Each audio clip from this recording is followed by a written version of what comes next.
Hydrates पढ़ रहे थे, ठीक है। तो देख, मतलब अगर अपन हाइड्रेट्स की बात करेंगे तो आयनिक हाइड्रेट्स अपन ने पढ़े थे, आयनिक हाइड्रेट्स, और आयनिक हाइड्रेट को अपन सेलाइन भी बोलते हैं, सेलाइन हाइड्रेट और सेलाइन हाइड्रेट्स, इनको अपन आयनिक हाइड्रेट भी बोलते हैं, सेलाइन हाइड्रेट भी बोलते हैं। They are crystalline, crystalline, non volatile, obviously बात है, क्रिस्टलाइन होते हैं तो नॉन वॉलेटाइल तो होंगे ही होंगे, non volatile, volatile and non conducting, and non conducting, ठीक है ना। क्रिस्टलाइन होंगे, नॉन वॉलेटाइल होंगे, नॉन कंडक्टिंग होंगे, but non conducting in solid state, solid state, but conduct electricity, but they will conduct electricity. किसी को कोई डाउट है तो बता देना भाई, ठीक है।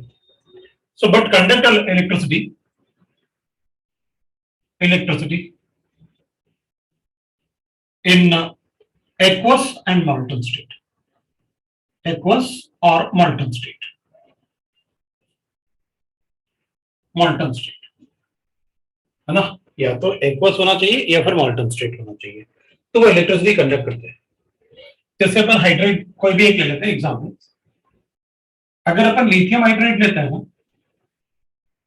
ऑन इलेक्ट्रोलाइसिस, ठीक है, ऑन इलेक्ट्रोलाइसिस, मैंने आपको इलेक्ट्रोलाइसिस पढ़ाया हुआ है। इलेक्ट्रोलाइसिस में क्या होता है, लास्ट टाइम मैंने डिस्कस किया था इलेक्ट्रोलाइसिस, ऐसे इलेक्ट्रोड्स होते हैं डिपेंडिंग ऑन द बैटरी ना, ये एनोड है और ये कैथोड है, ठीक है। और अपन ने कहा था कि भाई इसमें ना जो कैथोड होता है वो नेगेटिवली चार्ज होता है और जो एनोड होता है वो पॉजिटिवली चार्ज होता है। तो लिथियम हाइड्रेट में एक लिथियम पॉजिटिव होगा और H नेगेटिव होगा, so lithium will deposit on the cathode और ये ऑन दी एनोड, तो अपन लिखेंगे at it will form lithium as well as hydrogen gas. तो विल रीड दैट, अगर अपने पास लिथियम हाइड्रेट है तो lithium will be deposited solid at the cathode, at the cathode, है ना, कैथोड, और हाइड्रोजन H नेगेटिव है तो इलेक्ट्रॉन लूज करेगा और H2 gas will be converted on the anode, so at anode, ऐसे लिख सकते हैं। Lithium hydrate is most stable hydrate among alkali metal hydrates. Mostly अपन ने, जैसे अगर आप चेक करोगे तो अपन ने हाइड्रेट्स, कौन से आयनिक हाइड्रेट्स होंगे जिनमें हाइड्रोजन पे नेगेटिव चार्ज होगा, तो तुम्हें याद होगा अपन ने क्या पढ़ा था, ये नेगेटिव चार्ज है, ये पॉजिटिव चार्ज। तो अपन ने ट्रस्टेबल सीरीज में पढ़ा था कि alkali metal, alkaline earth metal, aluminium और जिंक, उनसे ज्यादा ट्रस्टेबल होता है हाइड्रोजन। अगर वो मेटल और हाइड्रोजन है तो उन मेटल पे प्लस चार्ज होता है और हाइड्रोजन पे नेगेटिव, क्योंकि जो मेटल्स ज्यादा ट्रस्टेबल हैं उनके ऑक्सीडेशन स्टेट फिक्स होंगे और जो कम ट्रस्टेबल हैं अपन उनके ऑक्सीडेशन स्टेट चेंज करेंगे। ये मैंने लास्ट टाइम डिस्कस किया था। तो अपन बता सकते हैं, इसको अपन ऐसे लिख सकते हैं, है ना, इसमें अपन लिखेंगे lithium hydrate is most stable, lithium hydrate is highly stable लिख सकते हैं अपन। So lithium hydrate is unreactive at room temperature. But upon endothermic electrolysis तो एंडोथर्मिक होता है ना, since it is stable, so it is used for we can write that is unstable at room temperature or only reacts on heating, but can react on heating with other reagents. But अगर अपन उसे heat करेंगे, sodium hydrate का reactivity ज्यादा होगा, reactivity में ना अगर अपन check करेंगे तो हाइड्राइड के रिएक्टिविटी में लिथियम हाइड्रेट कम रिएक्टिव होगा सोडियम हाइड्रेट से, कम रिएक्टिव होगा पोटेशियम हाइड्रेट से, कम रिएक्टिव होगा सीजियम हाइड्रेट तक लिख सकते हैं। वो अल्कली मेटल हाइड्रोक्साइड हाइड्रेट्स में उसकी रिएक्टिविटी सबसे ज्यादा होगा, तो अपन ऐसे लिख सकते हैं। चलो इसको अपन ऐसे लिख लेते हैं, रुबिडियम हाइड्राइड, और बाकी अपन लिख ही लेंगे सीजियम हाइड्राइड वगैरह। तो ऐसे डायरेक्टली रिएक्ट नहीं करता, लेकिन अपन कहते हैं कि भाई वो मतलब बाकी अगर हीट करेंगे तो दूसरे केमिकल रिएजेंट से रिएक्ट करेगा। तो इसके दो ही रिएक्शन अपन को मेनली पढ़ने होते हैं, एक तो एल्यूमिनियम क्लोराइड के साथ और दूसरा लिथियम हाइड्राइड का रिएक्शन होता है B2H6 का। ये दोनों रिएक्शन में क्योंकि ये बनाते हैं, थोड़े से इंपॉर्टेंट कंपाउंड होता है, लिथियम एल्यूमिनियम हाइड्राइड बनाता है, लिथियम एल्यूमिनियम हाइड्राइड बोलते हैं अपन इसे, और ये होता है sodium that is lithium boron hydride बनाता है, लिथियम बोरॉन हाइड्राइड B2H6 के साथ। तो इसमें अपन इसको हाइड्रोजन मुझे कितने चाहिए, विल राइट दैट एटलीस्ट एक लिथियम लिया अपन ने और हाइड्रोजन ले लेंगे अपन, तो इसको 6 ले लो क्योंकि मुझे 6H6 चाहिए, है ना। तो अपन इसको लिख सकते हैं लिथियम एल्यूमिनियम हाइड्राइड, इसको ट्वाइस कर लेता है तो इसको 8 ले लो और फिर लिथियम क्लोराइड, 2 लिथियम हो जाएंगे और क्लोराइड हो जाएंगे, so lithium chloride 6 lithium chloride भी हो जाएगा। तो विल राइट दैट कि भाई लिथियम क्लोराइड्स अपन को 2 एल्यूमिनियम हो गया और 6 Cl है तो 6 क्लोराइड तो बना सकता हूं, ठीक है। और लिथियम अपने पास कितने होंगे 8 और हाइड्रोजन अपने पास हो गया 8, दैट इज ऐसे ही अपन लिथियम बोरॉन हाइड्राइड लिख सकते हैं।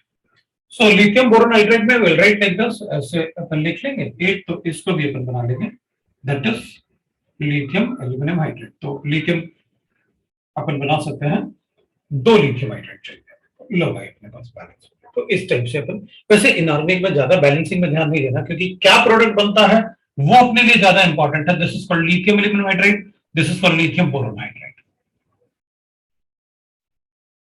These are very good reducing agents. Boron hydride बहुत अच्छे रिड्यूसिंग एजेंट्स होते हैं, इसलिए इनका इंपॉर्टेंस है, they are good reducing agent.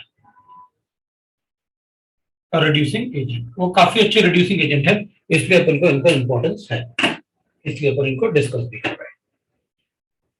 तो ये तो लिथियम एल्यूमिनियम हाइड्राइड था, दूसरा अपन लिख सकते हैं कोवलेंट हाइड्राइड्स। सर दोनों भी गुड रिड्यूसिंग एजेंट है।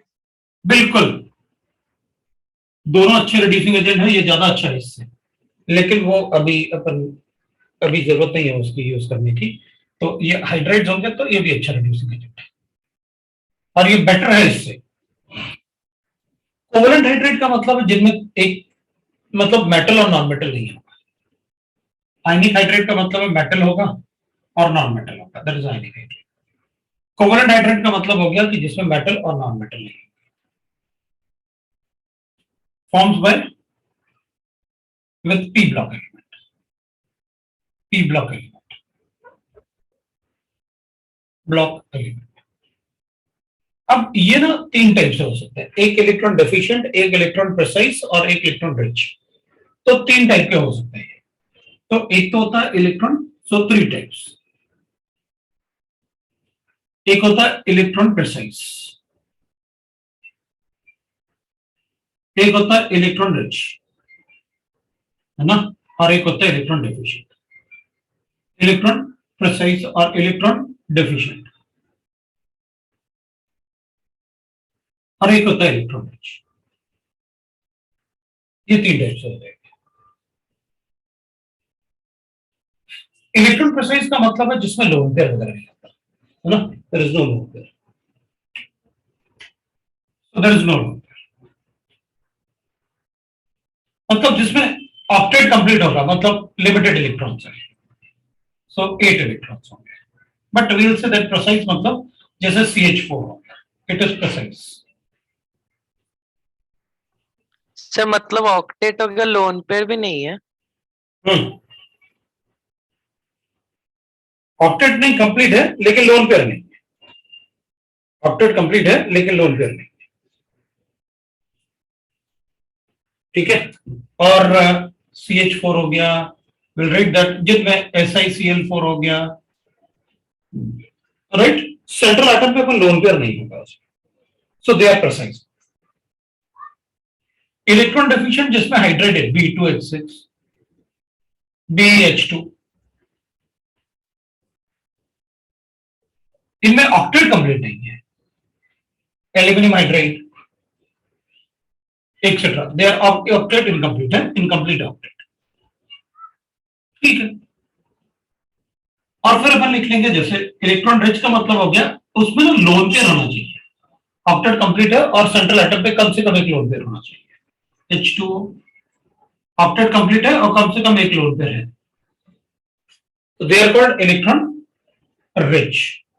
तो उस टाइप के हाइड्राइड्स को अपन इलेक्ट्रॉन रिच बोलेंगे। लोन पेयर दिखना चाहिए सेंट्रल एटम पे, अगर लोन पेयर है तो विल राइट दैट, इसलिए अपन यहाँ पर कोई ऐसा नहीं लिख रहे थे जिसमें मतलब एक भी लोन पेयर आए, तो इस केस में अपन लिखेंगे दैट इज प्रिसाइज, मतलब जहां पर ऑक्टेट कंप्लीट हो लेकिन सेंट्रल एटम पे लोन पेयर ना हो, लोन पेयर होगा तो अपन उसे electron, they will become Lewis base, electron donor, they are electron rich. फिर अपन लिख सकते हैं metallic hydrates,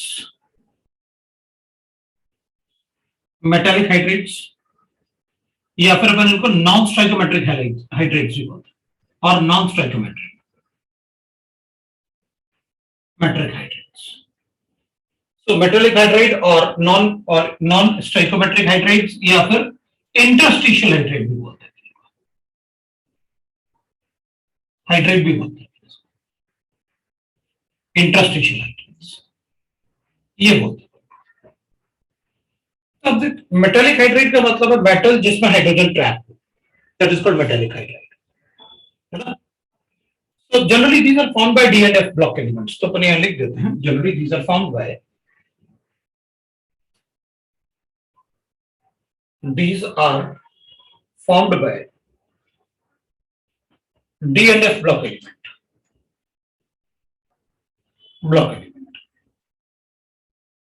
they are formed by D and F block element। तो होता क्या है ना, जब D और F block element का सॉलिड होता है तो एटम्स तो अपन स्फेरिकल अज्यूम करते हैं, तो इनके जो पोर्स होते हैं ना, यहाँ पर जो खाली जगह होता है यहाँ पर हाइड्रोजन ट्रैप हो जाता है, क्या हाइड्रोजन ट्रैप, यहाँ पर ट्रैप्ड हाइड्रोजन एटम है, ट्रैप्ड हाइड्रोजन एटम।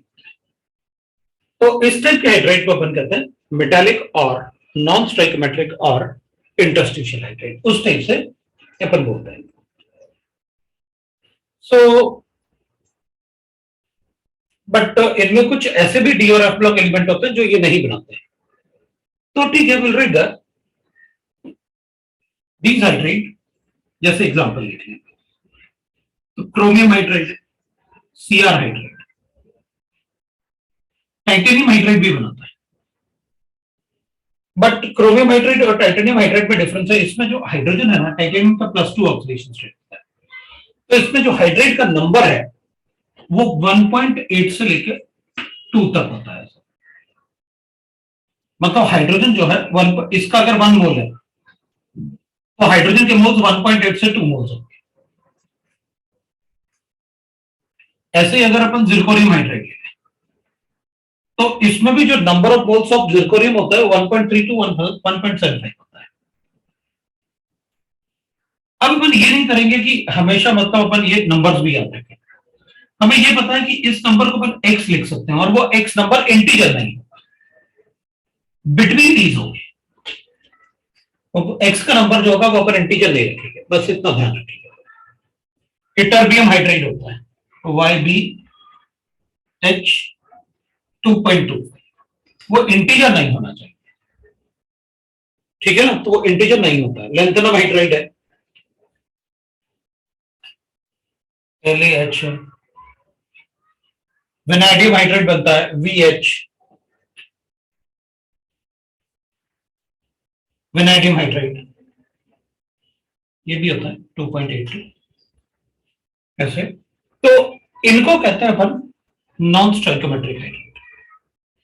बट कुछ ऐसे डी ब्लॉक एलिमेंट भी होते हैं जो ये बनाते ही नहीं, तो वो कौन कौन से होते हैं, तो अपन कहेंगे FeCO, बट Mn FeCO तीनों ही एक साथ प्रेजेंट है और तीनों के एक जैसे साइज भी होता है, do not form hydrates, metallic hydrates हैं, डू नॉट फॉर्म हाइड्रेट्स हैं, ये नॉन स्टोइकोमेट्रिक हाइड्रेट नहीं बनाते। बाकी सब नहीं होते। So that is about the.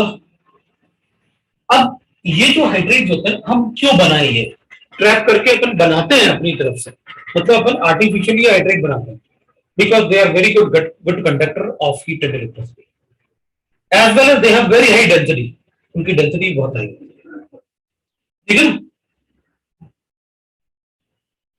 तो they are good conductor of heat and electricity, good conductor of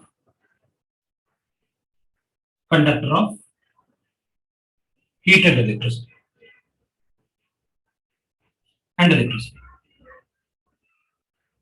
even कभी कभी ऐसे भी होता है कि इस हाइड्रेट का स्ट्रक्चर मान लो इटरबियम होता, तो इटरबियम का स्ट्रक्चर क्यूबिक होता है और उसके हाइड्रेट का स्ट्रक्चर रोम्बोहेड्रल हो गया, मतलब ऐसे भी चेंजेस आ जाते हैं, मतलब जो एक्चुअल स्ट्रक्चर है उसके स्ट्रक्चर से स्ट्रक्चर चेंज हो जाए, तो कुछ एक मेटल को छोड़ के बाकी सबके हाइड्रेट का स्ट्रक्चर भी चेंज हो जाता है। तो एक्सेप्ट अपन देख लें अगर, तो except nickel, palladium, cerium and actinium,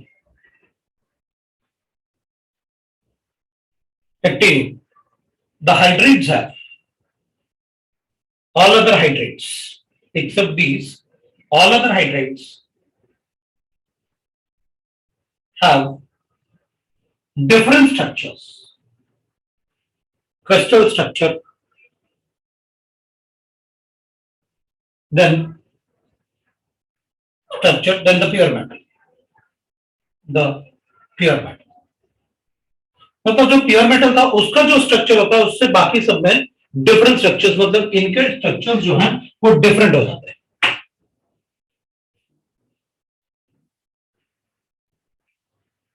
structures become different. अब इसमें ना अपन क्या करेंगे, एलिमेंट्स, ये निकल, पैलेडियम, सीरियम और एक्टिनियम है, सीरियम एंड एक्टिनियम। अपन को जो पूछेंगे ना वो एक तो ये ध्यान रखना और प्रेसाइज वाला पे आप ध्यान रखना, क्योंकि इसमें ऐसा ना ऑक्टेट एज्यूम करके प्रेसाइज में आप ये लिखो इलेक्ट्रॉन रिच वाला। जब हाइड्रेट का इलेक्ट्रोलाइसिस होता है तो एनोड पे क्या लिबरेट होता है वो ध्यान रखना। बाकी जैसे मैंने आपको बताया कि आप थोड़ा सा इनके स्ट्रक्चर को देख लो, बाकी जरूरत नहीं है कोई, बाकी तो मतलब एक बार पढ़ लिया अपन ने, उससे थोड़ा सा अपन को कॉमन सेंस ही बढ़ेगा बस। फिर कुछ अपन लिख सकते हैं जैसे पॉलीन्यूक्लियर हाइड्रेट्स। पॉलीन्यूक्लियर हाइड्रेट का मतलब हो गया जो डाइमर वगैरह या पॉलीमर बनाते हैं उनको अपन कहते हैं पॉलीन्यूक्लियर हाइड्रेट्स। पॉलीन्यूक्लियर हाइड्रेट्स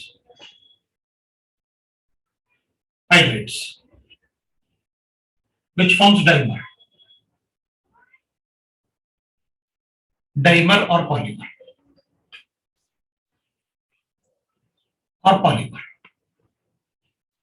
तो ऐसा कोई एग्जांपल है तो अपन कहेंगे बिल्कुल अपने पास है ना ऐसे, एक तो अपन B2H6 ले लेते हैं, ये तो डाइमर बनाता है boron hydride.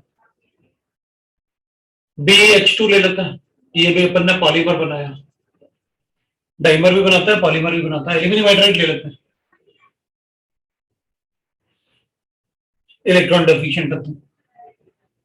Even gallium hydride भी बनाता है, ये डाइमर बनाता है।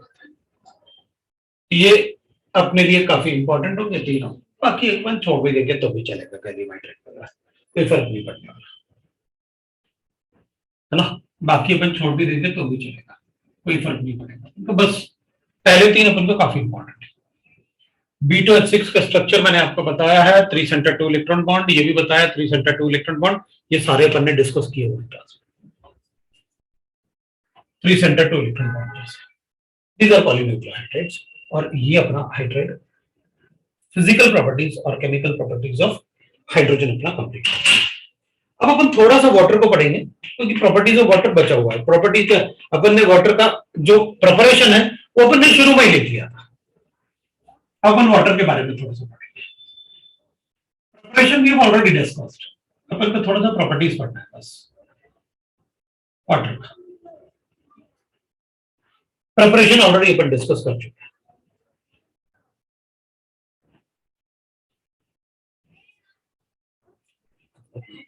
अच्छा कपड़ा कहाँ है? तो एक्चुअली वाटर में क्या होता है ना, वाटर का डाइलेक्ट्रिक कांस्टेंट बहुत हाई होता है। अब ये वर्ड मैं काफी यूज करूंगा, dielectric constant of water.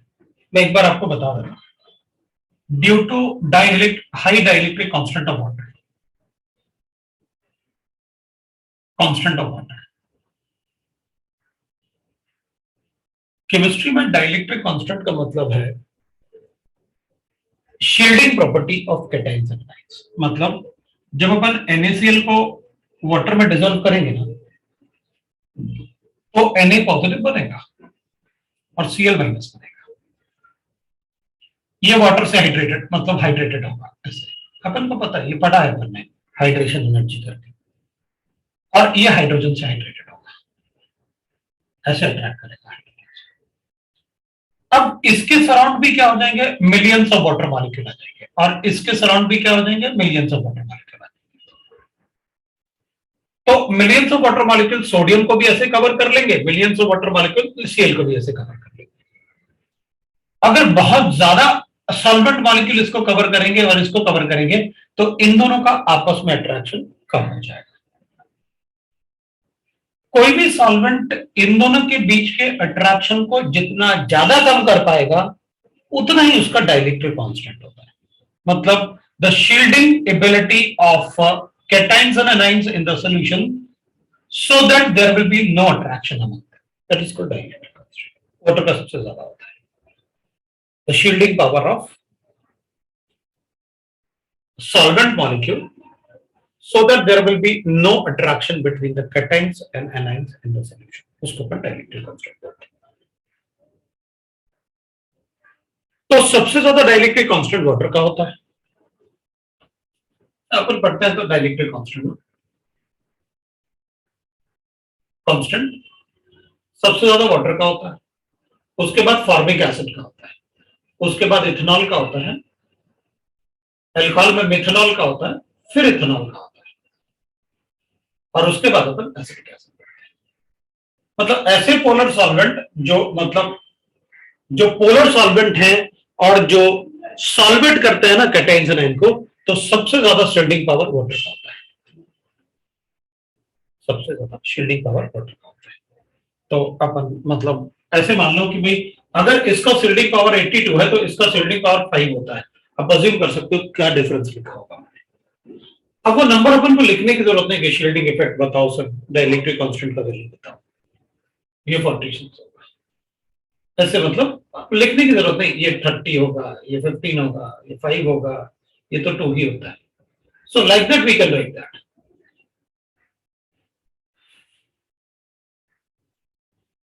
Dielectric constant वो वैल्यूज है, अपन को लिखने की जरूरत नहीं, हमें बस ये बताना था कि वाटर का सबसे ज्यादा होता है और डाइलेक्ट्रिक कांस्टेंट अपन को समझना है। So due to the high dielectric constant of water, most of the compounds dissolve in water.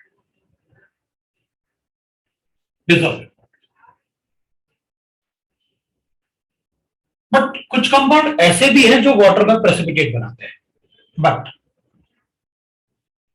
Some of the compound insoluble in water. अब कुछ कंपाउंड ऐसे भी तो होते हैं, स्कूल में प्रैक्टिकल वगैरह करवाते हैं अपन को, बेरियम सल्फेट व्हाइट पीपीटी बना देते हैं, तो बेरियम सल्फेट का व्हाइट पीपीटी बनता है, AgCl का व्हाइट पीपीटी बनता है।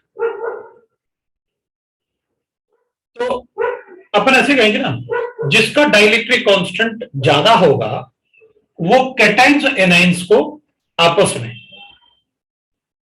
अट्रैक्ट नहीं करने देगा, उनको ज्यादा शील्ड कर लेगा, उनके अराउंड ऐसे ज्यादा शील्ड कर लेगा। तो वो एक तरीके से अपने लिए डाटा हो गया, है ना। इनसॉल्युबल वाटर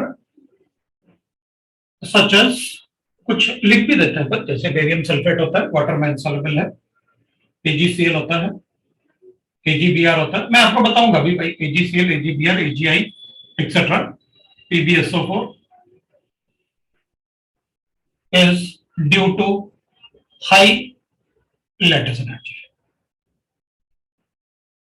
अब ये बात मैंने पहले भी आपको बॉन्डिंग में बताया, अगर कोई आयनिक कंपाउंड, इसमें मेटल भी है नॉन मेटल भी है, अगर कोई आयनिक कंपाउंड वाटर में इनसॉल्युबल है तो उसका एक ही रीजन होगा, वो डिसोसिएट नहीं हो रहा है, इसमें लेटिस एनर्जी उसकी बहुत ज्यादा है। अगर आयंस में डिसोसिएट होता तो फिर कहते हैं, फिर वो ऑब्वियस सी बात है, हम तो हाइड्रेशन कर ही लेते हैं फिर उसका। So that is about the solubility part. और सॉल्युबिलिटी अगर अपन को कैलकुलेट करना है तो मैंने आपको बताया था delta H of lattice energy और delta H of solution calculate करेंगे।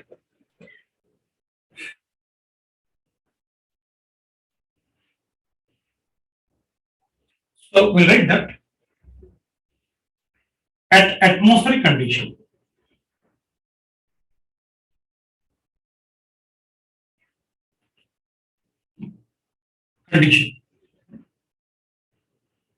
water crystallizes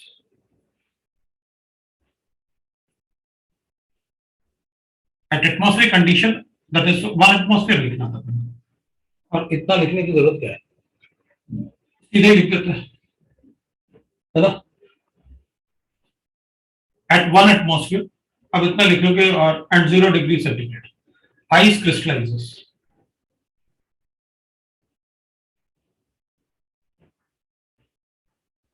in hexagonal solid.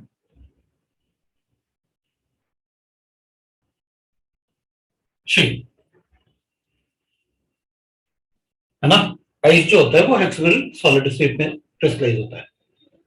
लेकिन अगर अपन बहुत कम टेम्परेचर कर ले, मतलब 0 डिग्री से भी कम कर ले, but at very low temperature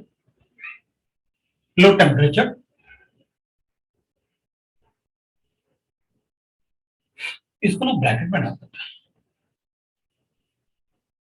शायद ये वर्ड अपन से कभी पूछे ना।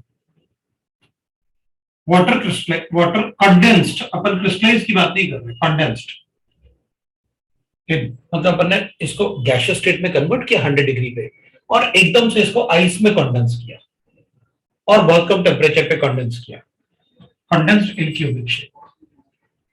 क्योंकि मुझे लगता नहीं अपन से क्यूबिक शेप के बारे में कभी बात करेंगे, अपन से बात करेंगे हेक्सागोनल शेप के बारे में। जो आइस होता है उसमें वाटर हाइड्रोजन बॉन्डिंग की वजह से हेक्सागोनल शेप बनाता है ऐसे।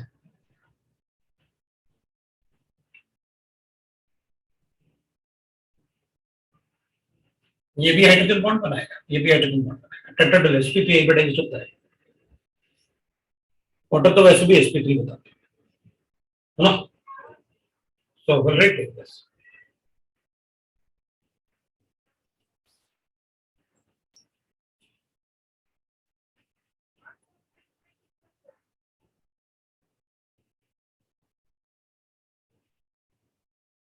एक और हाइड्रोजन लिखना पड़ेगा मुझे। सो हेक्सागोनल शेप, रुकना मैं इसका हेक्सागोनल शेप ऐसे बनाऊंगा, मतलब हेक्सागन दिखेगा अपन को ऐसे, वो बना रहा हूं, एक हेक्सागन अपन को दिख जाए।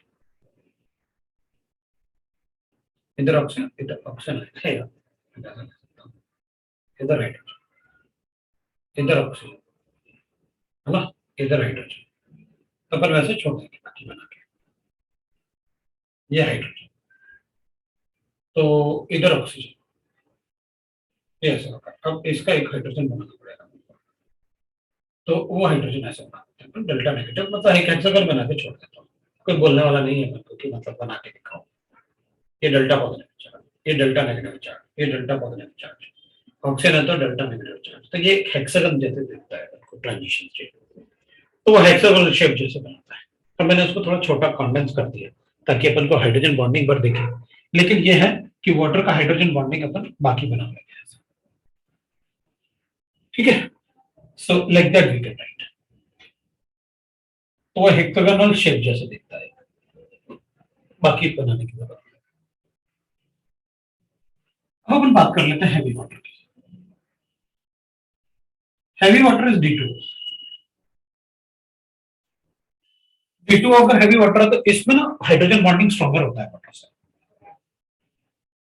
So it is heavier than water, oh 11% more। अब मतलब ऐसे लिखने की जरूरत नहीं थी, अपन को पता है वाटर 18 होता है और ये 20 होगा मास, तो 100 से मल्टीप्लाई करूंगा तो 11% आएगा मास percent, so 11% more, it is heavier, 11% more than water, water से ज्यादा हैवी होगा, ऑब्वियसली बात है, उसका एटॉमिक मास जो है वो, इसका मॉलिक्यूलर मास 20 है जबकि वाटर का मॉलिक्यूलर मास 18 लेते हैं, ठीक है। सो जब अपन when same volume is taken है ना, वो तो ऑब्वियसली बात है, वॉल्यूम तो सेम लेना पड़ेगा, अलग लगेंगे तो मास अलग अलग हो जाएगा। It freezes eight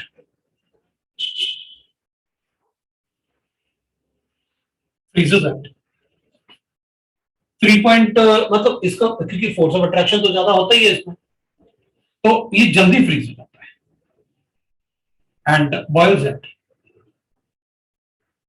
boiling point ज्यादा होगा।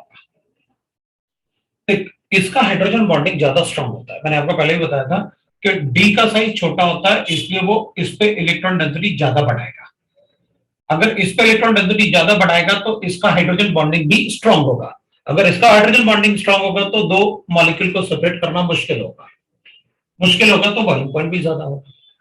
अब पहले से ज्यादा अट्रैक्शन है, अगर दो मॉलिक्यूल में अट्रैक्शन ज्यादा है तो अपन कहेंगे फिर उनको फ्रीज करना थोड़ा इजी हो जाएगा क्योंकि पहले से ज्यादा अट्रैक्शन है, तो फिर वो जीरो पे फ्रीज नहीं होते, उससे पहले ही फ्रीज हो जाते हैं, जीरो तक ले जाने की जरूरत नहीं होती। अब वाटर के लिए अगर अपन देखेंगे डेल्टा एच ऑफ फॉर्मेशन, मतलब अगर मुझे वाटर फॉर्म करना है तो क्या करना पड़ेगा, वाटर को फॉर्म करना है तो कितना एनर्जी अपन को देना पड़ेगा, delta H of formation of water और delta H of formation of D2O। अगर दोनों को बनाना है तो एक बात तो पक्का है कि इसके बॉन्ड ज्यादा स्टेबल है इससे, इसके बॉन्ड छोटे हैं ना, OD bond is smaller than OH bond, तो अगर अपन डेल्टा एच फॉर्मेशन की बात करेंगे तो अपन लिखेंगे ये -285 के आसपास होता है किलो जूल्स पर मोल, और ये -294 किलो जूल पर मोल है, और डेसिमल वाले पार्ट छोड़ दिए मैंने, 0.1 और 0.4 ऐसा नहीं चाहिए, हमें साफ साफ देखिए कि इसका डेल्टा एच ऑफ फॉर्मेशन इसलिए ज्यादा है, ये ज्यादा एक्सोथर्मिक इसलिए क्योंकि OD बॉन्ड बनेगा तो ज्यादा स्टेबल है क्योंकि वो छोटा बॉन्ड है, जितना ज्यादा छोटा बॉन्ड होगा उतना ज्यादा वो स्टेबल होता है, तो हैवी वाटर जो है वो स्टेबल है, वो इजीली बन जाएगा। अब सुपर हैवी वाटर भी होता है भाई, super heavy water, super heavy water होता है T2O का, लो भाई इसका तो मॉलिक्यूलर मास ही 22 हो जाएगा। अब ट्रिशियम एक T का मास 3 होता है ना, हाइड्रोजन का मास 1 होता है, D का मास 2 होता है, एक D का मास, और एक T का मास 3 होता है, तो मॉलिक्यूलर वेट तो अपन को पता है। अब इसका बॉइलिंग पॉइंट अगर अपन चेक करेंगे तो ऑब्वियसली बात है फिर तो इसका बॉइलिंग पॉइंट और भी ज्यादा होगा, उससे तो ज्यादा ही होगा, तो इसका बॉइलिंग पॉइंट ही अपन रखते हैं 104 degree centigrade, and freezing point obviously बात है इसका बॉन्ड OT बॉन्ड तो और भी छोटा होता है, इससे जल्दी फ्रीज हो जाएगा, फिर तो 9 डिग्री पे ही फ्रीज हो जाता है, मतलब सुपर हैवी वाटर कहते हैं इसे। सो as O2 have as O2 have oxygen can have, huh? Oxygen can have different isotopes, different isotopes, है ना, एक ऑक्सीजन 16 होता है, एक ऑक्सीजन 17 होता है और एक ऑक्सीजन 18 होता है, ये 3 डिफरेंट आइसोटोप होते हैं ऑक्सीजन के, ना। So thus we have 18 different type of combination of water. Thus we have 18 different type of combination of water.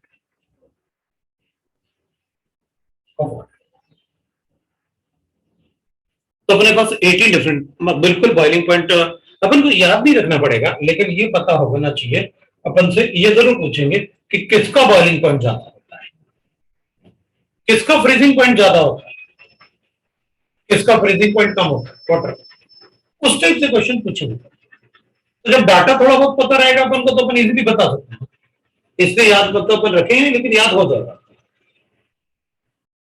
है ना। सो जो अपने पास टैप वाटर होता है ना, टैप वाटर कंटेन, जो टैप वाटर आता है, टैप वाटर कंटेन मतलब D2 भी होता है टैप वाटर में, 150 ग्राम ऑफ D2 इन पर ton of water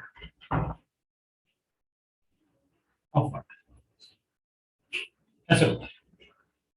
so tap water में D2 होता है और 1 टन वाटर में अपन को will get that is 150 gram of water, जबकि ओशन में ज्यादा होता है। And Pacific ocean has, ocean has 165 ग्राम, 165 पर टन, ग्राम पर टन। अब अपन को कॉम्बिनेशन बनाने की जरूरत नहीं कि अपन कहेंगे नहीं सर वो D2O हो गया, H2O कॉम्बिनेशन बता दो, 18 कॉम्बिनेशन में बनाने की जरूरत नहीं है, D2O D2O। अब अगर सिर्फ ऑप्शन 16 के कॉम्बिनेशन बनाए तो ये ऑप्शन 16 हो गया। अभी ऑप्शन 16 से अपन को कॉम्बिनेशन ऐसे बना, सो OH D कर लो, फिर HOT कर लो और फिर BOT कर लो। ये भी 16 था, ये भी 16 था, ये भी 16 था, तो 6 बन गए 16 से, इंटू 6 बाय ऑप्शन 17 और मतलब 6 by option 17 and 6 by option 18, तो हो गए 18। तो इनकी जगह 17 डाल दो तो 6 और बन गए, ऑप्शन की जगह 18 डाल दो तो 6 और बन गए, तो टोटल हो गया अपने पास 18 types, 18 different type of water में तो सभी प्रेजेंट होते हैं। ओशन में तो सभी प्रेजेंट होते हैं, 18 डिफरेंट टाइप ऑफ मॉलिक्यूल बनते हैं, 18 different type of waters molecule बन सकते हैं ओशन में। बट अपन पढ़ते हैं कि H2O, बस पानी है तो H2O अपने लिए, ठीक है ना। अब ये बताने की जरूरत नहीं कि इसमें ये हैवीएस्ट होगा और H2O लाइटेस्ट होता है, ठीक है, वो तो तुमको पता है, कोई जरूरत नहीं। अब D2O can be prepared by electrolysis of water, D2O can be prepared, मतलब इनको बनाएंगे कैसे, है ना। D2O can be prepared by electrolysis of water, exhaustive electrolysis of water,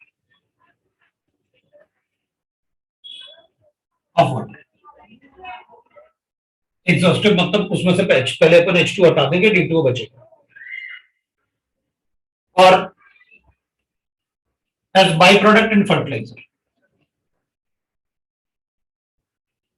in fertiliser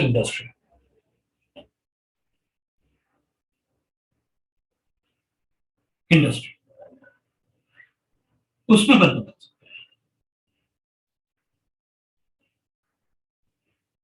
तो अगर अपन ड्यूट्रियम कुछ कंपाउंड्स बना के देख लेते हैं, तो जैसे वाटर का रिएक्शन होता है ना, वैसे जैसे CaC2 है, इसको अगर मैं वाटर में डिसॉल्व करूंगा तो ये C2H2 बनाएगा, एसिटिलीन प्लस कैल्शियम हाइड्रोक्साइड, ये बनाता है। ये आगे कैल्शियम कार्बाइड जो होता है ये फर्टिलाइजर में यूज होता है, अपन हाइड्रोलिसिस से C2H2 बना सकते हैं। वैसे ही अगर मेरे पास C2 कैल्शियम कार्बाइड है और इसको D2O के साथ अगर रिएक्ट करवा देते हैं अपन, तो ये बनेगा अपने पास, ये अपन को C2D2 बना देगा, मतलब एसिटिलीन तो है लेकिन हाइड्रोजन की जगह D आ जाएगा, राइट। सर मतलब ड्यूटेरो एसिटिलीन, बिल्कुल, मतलब ड्यूट्रो एसिटिलीन बोलते हैं, है ना, ड्यूट्रो acetylene. So, sir, so tap water come under which category? T2O or D2O? H2O. Tap water में, हैवी वाटर में तो बहुत कम होता है ना, जब 1 टन आएगा तो 150 ग्राम ऑफ D2O आएगा। T2O तो वैसे भी नहीं आने वाला, अट्रिशन तो बहुत ज्यादा अनस्टेबल होता है, तो अपन ने बस लिखा हुआ है कि T2O भी आता है ना, वो तो बनाना ही पड़ेगा। फिर जैसे अपन SO2 से रिएक्ट करेंगे और H2O से रिएक्ट करेंगे तो अपन को H2SO3 बनाएगा, D2SO3 बना देगा। अगर जैसे वाटर रिएक्ट करता है वैसे ये भी रिएक्ट करेगा, D2O के साथ रिएक्ट करेंगे तो D2SO3 बना देगा। सल्फ्यूरस एसिड तो ड्यूट्रोसल्फ्यूरस एसिड बनाते हैं जैसे उसमें होता है। फिर एल्यूमिनियम कार्बाइड होता है, अगर अपने पास एल्यूमिनियम कार्बाइड है और इसको वाटर के साथ रिएक्ट करूंगा मैं तो ये मीथेन बनाता है, एल्यूमिनियम कार्बाइड ये CH4 बनाता है और एल्यूमिनियम हाइड्रोक्साइड बनाता है। बैलेंस कर लेंगे अपन वाटर से, एल्यूमिनियम 4 था तो मुझे ये 12 चाहिए तो ये हो जाएगा, बैलेंस भी कर लेंगे। लेकिन अपन अगर डी यूज कर लें तो जो मीथेन बना तो ड्यूट्रोमीथेन बन जाएगा। मतलब अगर यहां पर लिखूंगा मैं कि एल्यूमिनियम कार्बाइड है और इसको D2O से रिएक्ट करवा देता तो क्या बना देगा, ये CD4 बना देगा प्लस एल्यूमिनियम हाइड्रोक्साइड, सो ड्यूट्रोक्साइड बना देंगे, ऐसे बैलेंस कर देंगे। तो वाटर की जैसे रिएक्शन अपन करवा सकते हैं, but they all are hydrolysis reaction जिसमें अपन ने प्योर वाटर ऐड किया। सो अपन ऐसे बता सकते हैं। अब इसमें से थोड़ा पार्ट मैं ऐसे देख लूं कि अपन से क्या पूछ सकते हैं। वो तो नहीं पूछेंगे लेकिन ये जरूर पूछेंगे अपन से।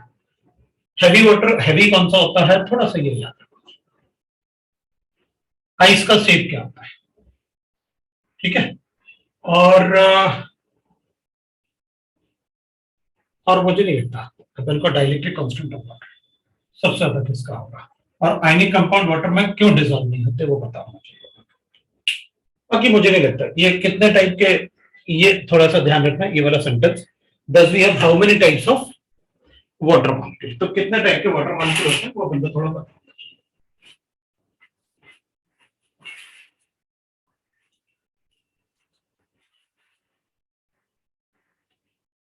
कितने टाइप से वाटर मॉलिक्यूल होंगे वो अपन को पता होना चाहिए, ठीक है।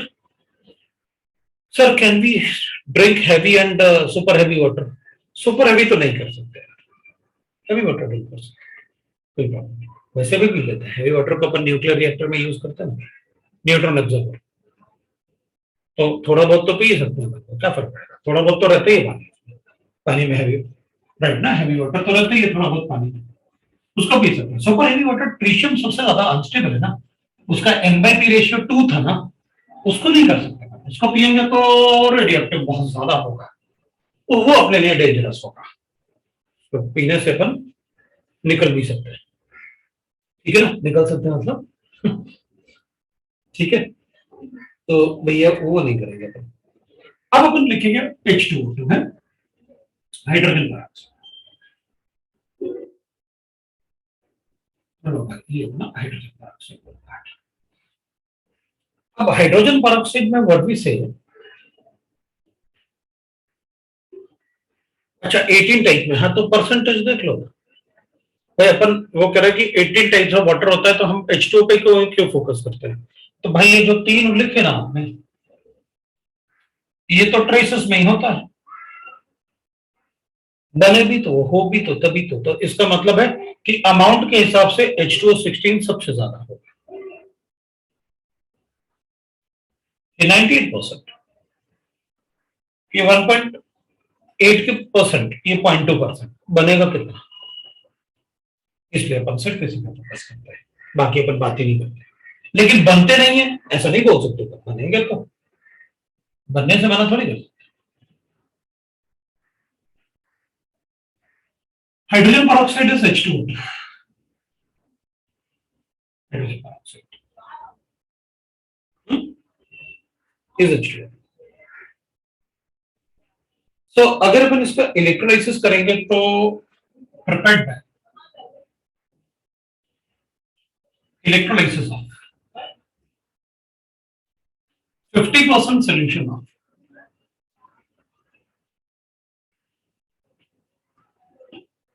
H2SO। मैंने आपको इलेक्ट्रोलाइसिस बताया है, तीनों इलेक्ट्रोलाइसिस एक साथ बताया था मैंने आपको, reaction at cathode, reaction at anode, दोनों बता रखे हैं, शुरू में ही बताया था मैंने आपको, शुरू में ही बताया था कैसे। तो अभी आपको इलेक्ट्रोलाइसिस बताने की जरूरत, ये अपन लिख देते हैं भाई। तो अपन कैथोड रिएक्शन लिख लेते हैं और एनोड रिएक्शन। ये ग्रेफाइट का बना लेता है,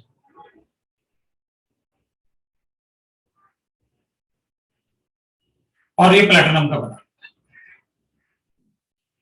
है। एनोड का रिएक्शन मैंने आपको बताया था H+ का, कन्वर्ट इनटू H2, और कैथोड पे मैंने सल्फेट का रिएक्शन बताया H2O8 सर एनोड के बाजू में क्या लिखा है? प्लेटिनम। ये इलेक्ट्रोड्स लिखे हुए हैं, ये मैंने ना इलेक्ट्रोड लिखे हुए हैं, इसमें ग्रेफाइट इलेक्ट्रोड ले रहा है और प्लेटिनम अपन ने एनोड थोड़ा महंगा ले लिया क्योंकि वहीं पे बन रहा है ना। जनरली जहां पर जो कंपाउंड अपन बना रहे हैं, अगर वो कंपाउंड बनेगा जिस इलेक्ट्रोड पे, तो थोड़ा सा ऐसा अपन ले लेना जो मतलब रिएक्ट ना करे किसी से, तो प्लेटिनम ले लिया।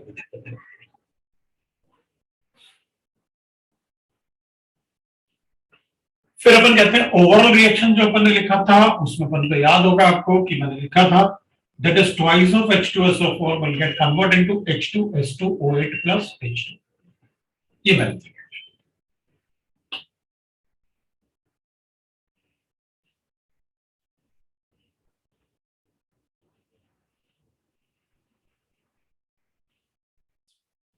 ये जो बनता है ये तो गैस होता है after distillation.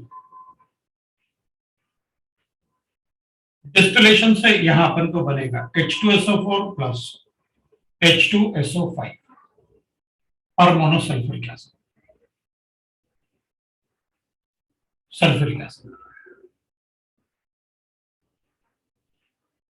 Right.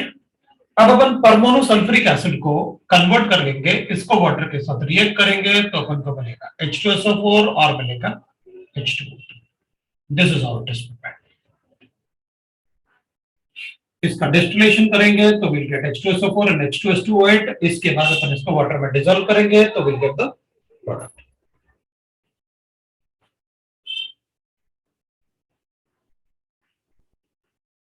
That is how we get H2O। Sir वो रिएक्शन के बाद क्या लिखा आपने, वो समझे ना, मतलब H2SO8 बन गया, उसके बाद कैसे आया?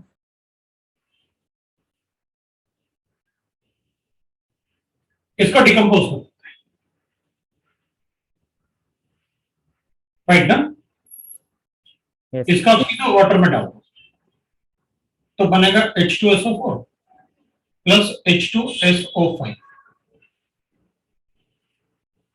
फिर H, और ये अपन ने डिस्टिलेशन पानी में डिजोल्व किया तो अपन को ये दोनों मिल गए। अब H2O2 तो सिर्फ इससे बन सकता है, तो this is separated by distillation. By distillation अपन ने इसको सेपरेट कर लिया डिस्टिलेशन से, तो ये अलग हो गया, ये अलग हो गया, ये इजीली पेरोक्साइड तो उड़ जाएगा। फिर इसको अपन क्या करेंगे, डिस्टिल करने के बाद, अलग अलग सेपरेट करने के बाद इसको वाटर में ऐड करते हैं। ये एक्सेस है, तो इसमें बनेगा H2SO4 और H2O2। ये बन जाएगा, ये बनेगा अपने पास H2O2।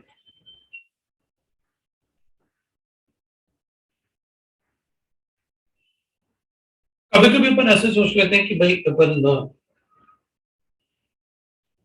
D2O2 बना लेते हैं और प्रिपरेशन ऑफ D2O2 मतलब हैवी पेरोक्साइड D2O2। अपन क्या करेंगे, H2S2O8 जो है ना, इसको KH से रिएक्ट करवा लेते हैं, तो ये बनाएगा अपने पास K2S2O8 प्लस बनेगा अपने पास H2। अब इसका एक्सेस में हाइड्रोलिसिस कर लेते हैं, है ना। अगर अपन इसका हाइड्रोलिसिस करेंगे, ले लेते हैं, तो एक्सेस में K2S2O8 जो होगा ना, इसका हाइड्रोलिसिस करेंगे, मतलब D2O एक्सेस में ले लेते हैं। D2O एक्सेस में लोगे तो क्या होगा, D2O से हैवी वाटर से, तो अपन कहेंगे ये बनाएगा अपने पास, ये तो K2SO4 बना देगा और प्लस D2O2 बना देगा। बना लो भाई, मिल गया और D2O2 बना देगा। बाकी बैलेंस कर देंगे, इधर अपने पास 16 तो बाकी बैलेंस कर लेंगे। कोई प्रॉब्लम नहीं, क्योंकि सिर्फ हाइड्रोजन ही तो बचा हुआ है, डी ही तो बचा हुआ है बैलेंस करने के लिए, तो बैलेंस कर दो।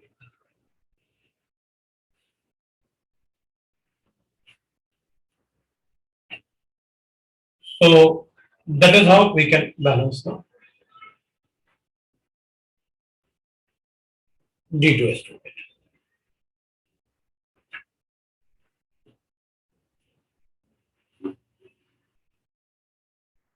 इसमें ऐसे भी बोर्ड बोर्ड का क्या हुआ, नहीं दिख रहा, सर फिर से बोलो सर ब्लर दिख रहा है बोर्ड।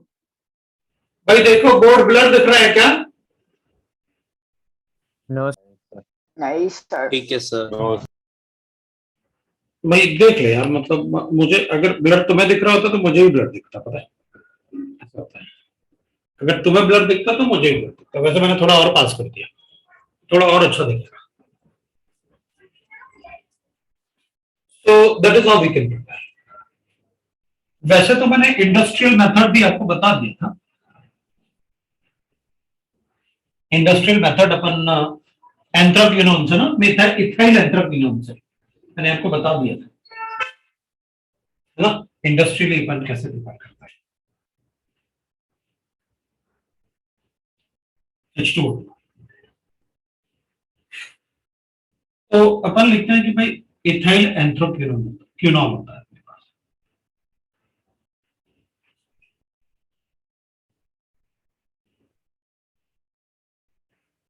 लास्ट टाइम मैंने आपको रिएक्शन वगैरह सब बताए थे, अगर आपको याद होगा तो शुरू में ही बताया था मैंने आपको कैसे लिखना होता है, यस सर।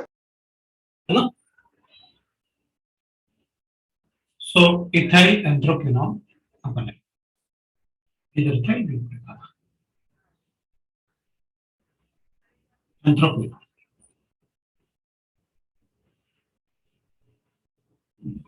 इसको अपन ने ऑटो ऑक्सीडेशन करता है इसका,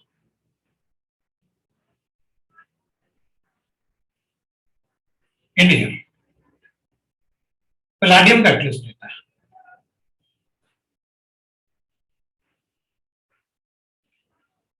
तो इसके ऑक्सीडेशन से हाइड्रोजन रिमूव होता है, तो वी गेट H2O2, 1% के आसपास बनता है, बाकी बनता है एंथ्राक्विनोन। ये लास्ट टाइम अपन ने लिखा था, इसलिए अभी थोड़ा सा अपन शॉर्ट में भी लिखेंगे तो भी चलेगा। ये अपन ने लास्ट टाइम H2O2 1% बनता है इससे बस। हाँ, सीधा मतलब क्वेश्चन कैसे आ सकते हैं पूछ रहा है कोई मुझसे कि सर इस पे क्वेश्चन कैसे आए, जो लिख रहा हूँ वही क्वेश्चन है। बताओ भाई एनोड पे क्या रिएक्शन होगा, कैथोड पे क्या रिएक्शन, जो लिख रहा हूँ वही क्वेश्चन है। मतलब जो इसमें लिख रहा हूँ ये नहीं है, अपन तो ऐसे ही पूछेंगे बताओ K2S2O8 को D2O से रिएक्ट करूंगा तो क्या बनेगा, D2O2 बनेगा या नहीं बनेगा, ये ऐसे ही क्वेश्चन आएगा। या ये लिखा होगा इथाइल एंथ्राक्विनोन को ऑटो ऑक्सीडेशन से क्या बनता है, H2O2 कितना परसेंट बनता है। तभी तो बोल रहा हूँ कि जो भी मैं लिखूंगा वो सारा अपन को पता होना चाहिए।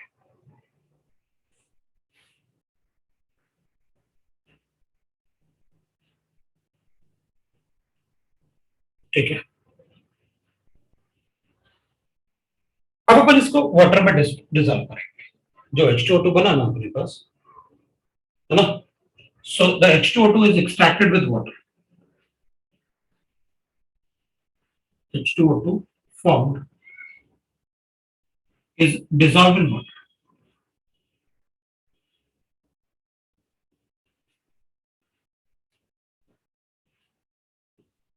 Dissolved in water. And on distillation under reduced pressure,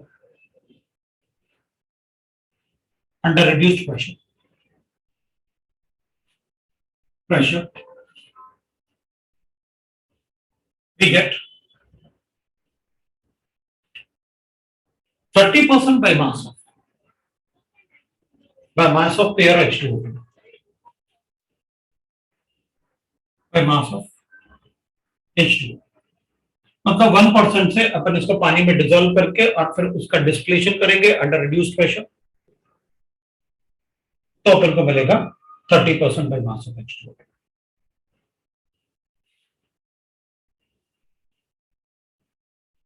बाकी बचा हुआ जो पानी होगा ना, क्योंकि 30% H2O2 है तो 70% वाटर है, तो अपन क्या करेंगे, लो टेम्परेचर पे वाटर को फ्रीज कर देंगे, क्योंकि H2O2 जल्दी फ्रीज नहीं होगा।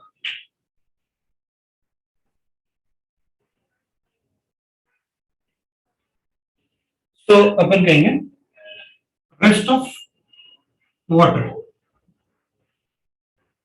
70% water can be removed by freezing. By freezing.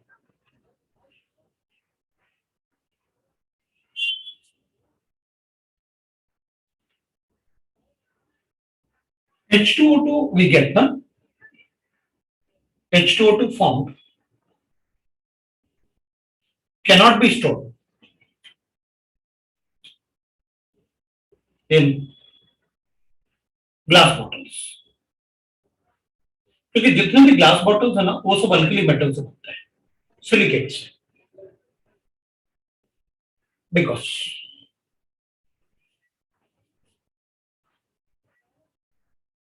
Alkali metals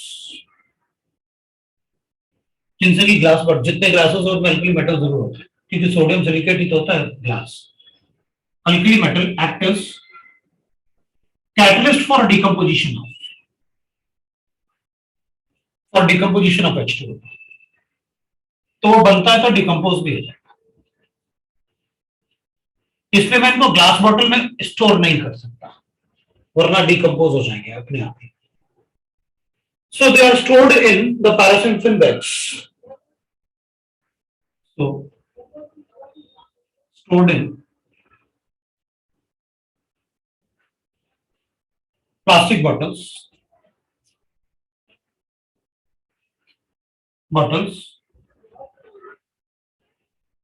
coated with paraffin bags,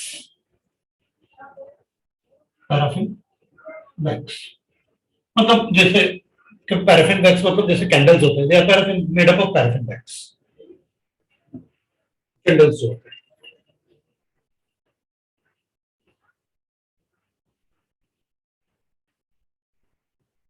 small amount of अपन ऐसा कुछ ऐड कर दे जो H2O2 का डिकम्पोजिशन के रेट को स्लो कर दे, जैसे इथाइलिन ग्लाइकॉल है, H3PO4 है, एसेटामाइड है, ये ऐसे कंपाउंड्स हैं जो उसके डिकम्पोजिशन को स्लो कर दे।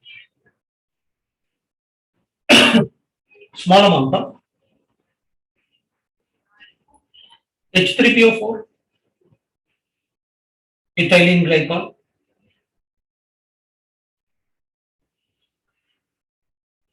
and acetamide is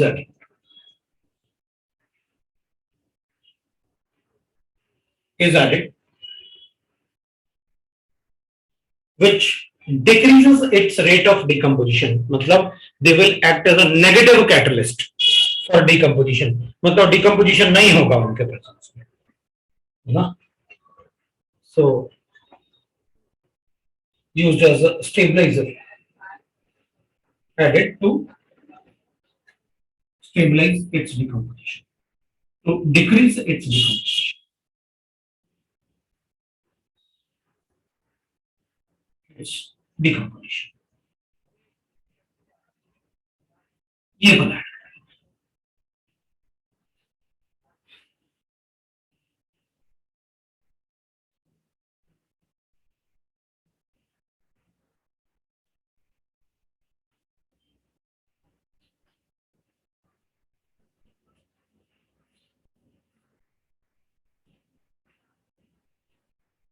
अब इसमें अपन को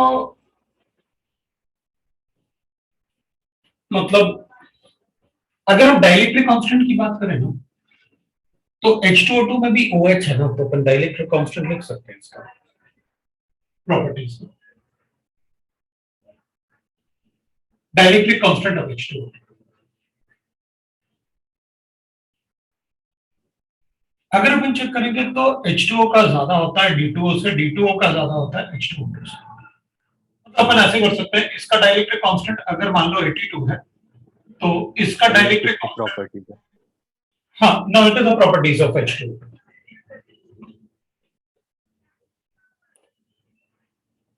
तो इसका डाइलेक्ट्रिक कांस्टेंट 70 होता है, इसका 78, 78 से भी कम होगा, तो अराउंड कर देना, this will be 78, this will be around 70। ऐसे आंसर आए तो लिख देना, उसमें 78 कोई प्रॉब्लम नहीं है।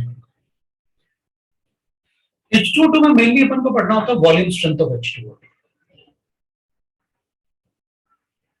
Volume strength of H2O2,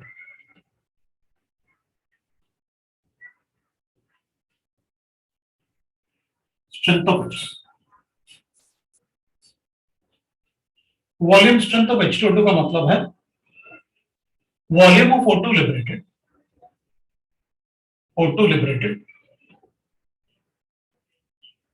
liberated at STP on decomposition of 1 ml of H2O2, on decomposition of 1 ml of H2O2, वो होता है volume strength of H2O2।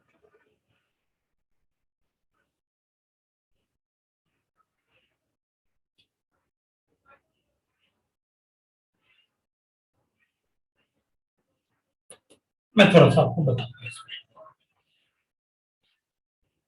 Generally lab में जो अपन को H2O2 का सोल्यूशन मिलता है, जैसे आपने अगर स्कूल में प्रैक्टिकल किए होंगे तो आपको NaOH का सोल्यूशन बना हुआ बोतल में मिलता है। 12th क्लास में शायद अपन को बनाने के लिए कहा जाए, अभी अपन को देते हैं वो HCl रखा हुआ है, NaOH रखा हुआ है, चलो टाइट्रेशन करके बताओ। तो बोतल पे लिखा होता है कि उसका कॉन्सेंट्रेशन क्या है, उसकी मोलारिटी क्या है। तो H2O2 के बोतल पे कभी मोलारिटी नहीं लिखा होता, उधर ऐसे लिखा होता है 10 वॉल्यूम ऑफ H2O2, ऐसे लिखा होता है। अब 10 वॉल्यूम ऑफ H2O2 को क्या समझे हम, तो इसका मतलब होता है on decomposition of 1 ml of H2O2, 10 ml of O2 is formed at a state। अब अपने आप कैलकुलेट कर लो ये कि क्या कॉन्सेंट्रेशन है, तो बन कहेंगे ठीक है भाई, ये तो आपने वॉल्यूम बता दिया है, कॉन्सेंट्रेशन मतलब तो मोलारिटी होता है, वो कैसे कैलकुलेट करें, तो अपन ऐसे लिख लेंगे number of moles of H2O in 1 ml of X molarity या M मोलर ले लेते हैं, 1 मोलर सोल्यूशन या M मोलर ले लेते हैं, X मोलर बोल देता हूं मैं, X molarity solution is equal to कितना होगा, तो अपन कहेंगे भाई volume into volume in ml into molarity divide by 1000 होता है number of moles. So volume in ml into molarity divide by 1000 होता है नंबर ऑफ मोल्स। वॉल्यूम आपने 1 दे रखा है, मोलारिटी आपने x दे रखा है, डिवाइड बाय 1000, x को मैं m भी लिख सकता हूं कि भाई वो मोलारिटी यहां पर x was nothing but the molarity of H2O of H2O। तो 1 ml में मोलारिटी ऑफ H2O2 अपन को पता है। अब H2O2 डिकम्पोज करेगा तो अपन को पता है सर, H2O2 अगर डिकम्पोज करूंगा मैं तो H2O बनेगा प्लस R4। मतलब अगर मेरे पास मोल्स ऑफ दिस है तो मैं इसका मोल्स बता सकता हूं O2 का कितना होगा। So number of moles of O2 liberated, अपन एसटीपी कंडीशन ही लिख लेते हैं एट एसटीपी। तो जितने मोल्स H2O2 के होंगे उसके आधे मोल्स H2O2 के होंगे, तो अपन लिख लेंगे 1/2 into 1 into x divided by 100। मैं x को मोलारिटी ऑफ H2O2 लिख दूंगा, ऐसे वो ज्यादा अच्छा रहेगा। ये मोलारिटी ऑफ H2O2 है, मैंने उसको लिख लिया मोलारिटी ऑफ H2O2, एक ही बात है, ये भी तो H2O2 का मोलारिटी था। तो मेरे पास मोल्स ऑफ O2 आ गया, तो वॉल्यूम ऑफ O2 कितना होगा एट एसटीपी, तो मैं लिखूंगा that will be equal to 1/2 into 1 into molarity of H2O2 divided by लिखूंगा 1000 और मल्टीप्लाई करूंगा 22400। तो अपन कहेंगे ये तो आएगा 11.2 इंटू मोलारिटी ऑफ H2। यह है, बस इसी को कहते हैं upon volume strength of H2।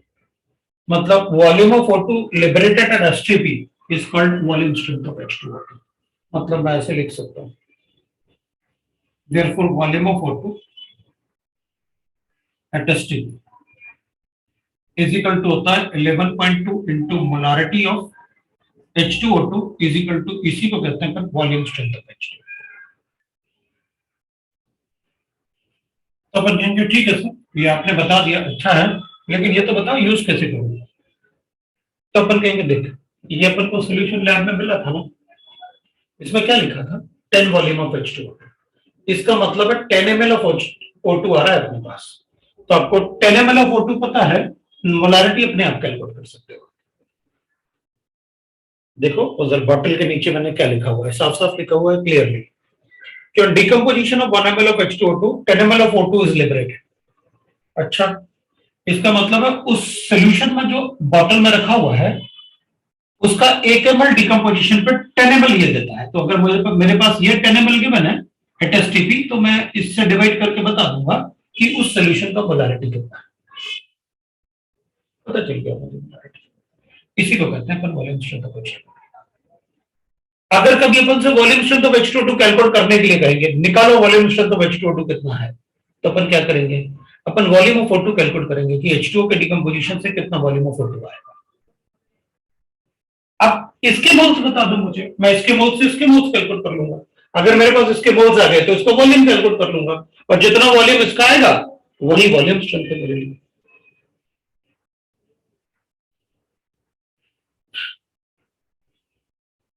ये कह रहा है कि सर लेकिन बॉटल पे डायरेक्टली क्यों नहीं लिखते जब इतना सारा है, तो फिर हम भी तो यही पूछ रहे हैं कि बॉटल पे क्यों नहीं लिखते डायरेक्टली जब तुम्हें पता है कि ऐसे लिखना है तो, लेकिन कोई बताने तैयार ही नहीं है अपन को। ऐसे कंसेप्ट है ये, अपने लिए कंसेप्ट है कि ऐसे लिखना है। भाई हमें तो कंसेप्ट से मतलब है ना, हमें तो कंसेप्ट से मतलब है कि भाई कंसेप्ट बताएंगे वो अपन को लिखेंगे, तो उन्होंने मूल कंसेप्ट ले लिया ऐसा। अब अपन को फर्क नहीं करता, अपन क्या कहेंगे, अपन कहेंगे ठीक है ना, अपन तो इसको भी ऐसे लिख सकते हैं, वॉल्यूम ऑफ O2। कभी कभी क्वेश्चन बनाने के लिए मैं तो ऐसे भी करता हूँ STP पे, ये 11.2 है, मोलारिटी अपन को पता है, weight in grams divide by molecular weight multiply by 1000 divide by volume in. मतलब कभी कभी अपन को कितना वेट कितने वॉल्यूम वाटर में डिसॉल्व किया वो भी गिवन हो सकता है। तो बताओ कितना वॉल्यूम स्ट्रेंथ होगा, सीधा मोलारिटी कैलकुलेट करूंगा, 11.2 से मल्टीप्लाई करूंगा, बता दूंगा वॉल्यूम स्ट्रेंथ ऑफ H2O। ये ऐसे भी कर सकता हूं, हमें क्या कंसेप्ट है यार, मतलब अपन भी तो यही कहेंगे मोलारिटी लिख दो ना सीधा, क्या फर्क पड़ेगा भैया। वॉल्यूम 10 वॉल्यूम लिख ही रहते हो, उसको 11.2 से और डिवाइड कर दो, 100 हो गया वॉल्यूम, मोलारिटी आ गया, लिख दो, उसमें क्या फर्क है। अपन तो यही कहेंगे कि भाई अच्छा 10 वॉल्यूम गिवन है, चलो इसको 11.2 से डिवाइड करते हो गया मोलारिटी, पता तो हो लेकिन कि क्यों लिख रहे हैं। ये वॉल्यूम स्ट्रेंथ ऑफ H2O होता है। अब एक बार छोटा सा स्ट्रक्चर लिख लेते हैं, स्ट्रक्चर ऑफ H2O।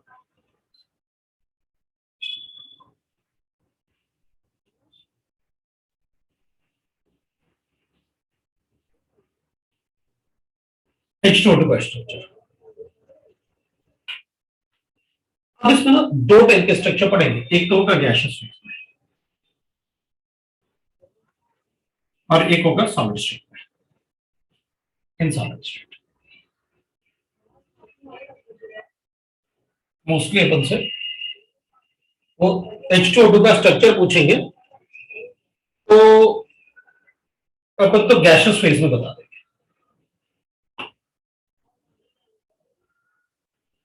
ठीक है, तो गैसियस फेज में अपन ऐसे रहेगा, तो ऐसे हाइड्रोजन होगा, ऑक्सीजन होगा, फिर ऑक्सीजन लिखेंगे, फिर हाइड्रोजन लिखेंगे। इस पर 2 लोन पेयर है और इस पे भी 2 लोन।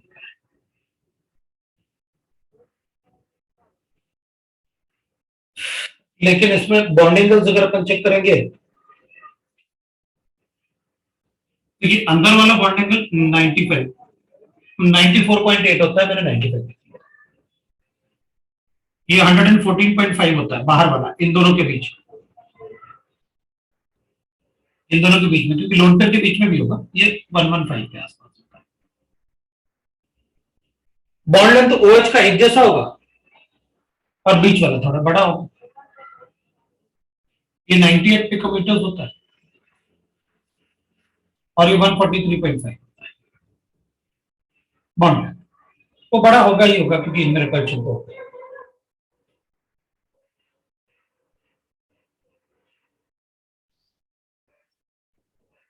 हाँ, 95 से 98 ऐसा, ये भी उतना ही होगा, अब लिखने की जरूरत नहीं होगा।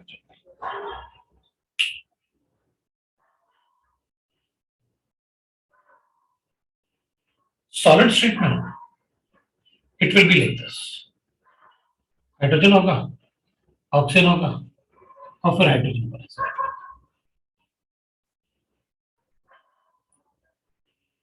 इसमें भी लोन पेयर्स होंगे, दोनों लोन पेयर, इसमें भी दोनों लोन पेयर होंगे, एक बाहर की तरफ एक अंदर की तरफ लोन पेयर्स, दो लोन पेयर इसमें भी होंगे और दो लोन पेयर इसमें भी होंगे।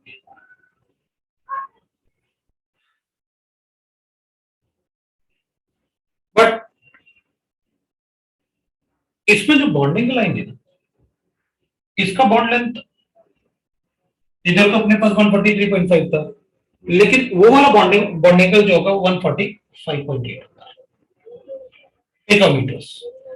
ये भी बड़ा होता है और ये वाला जो बॉन्डिंग होता है ये भी बड़ा होता है, 98.5 के आसपास। तो ये वाले बॉन्डिंग क्या करेंगे अपन, ये वाला बॉन्डिंग और एक अपन ये वाला बॉन्डिंग भी बता सकते हैं। तो कितना बॉन्डिंग होगा वो वाला।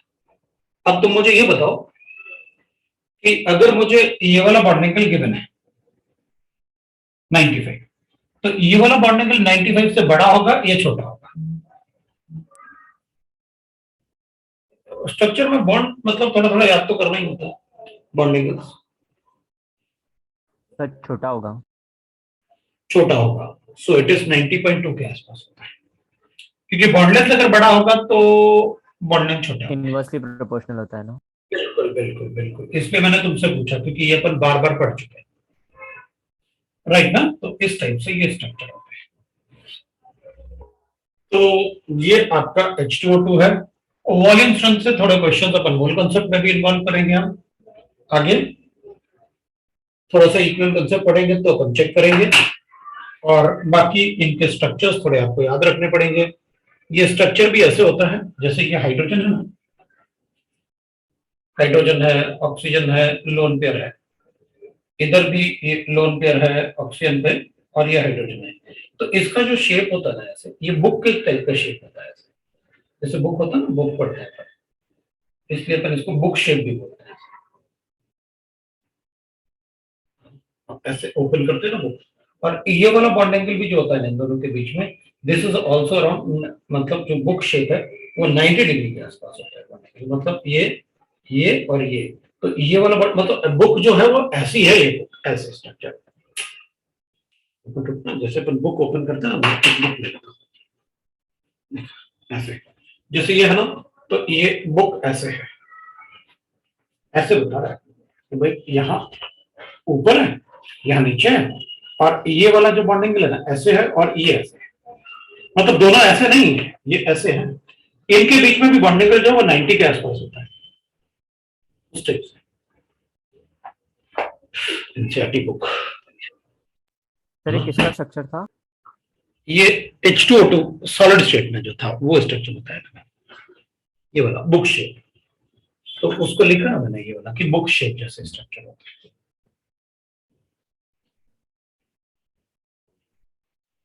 ऐसे। तो that is about the H2O2। अब ये तो हो गया अपना डाइलेक्ट्रिक कांस्टेंट और H2O2 के बारे में। ये आपका हाइड्रोजन चैप्टर भी खत्म हो गया। अब अपन मतलब एनसीईआरटी में गिवन नहीं है, लेकिन मैं थोड़ा सा हार्डनेस ऑफ वाटर पढ़ाऊंगा आपको, ठीक है ना। एनसीईआरटी में गिवन नहीं है, लेकिन मैं आपको हार्डनेस ऑफ वाटर पढ़ाऊंगा, जिसकी मुझे कभी मोल कॉन्सेप्ट में जरूरत पड़ेगी, मैं आपसे मोल कॉन्सेप्ट में क्वेश्चन बना लूंगा,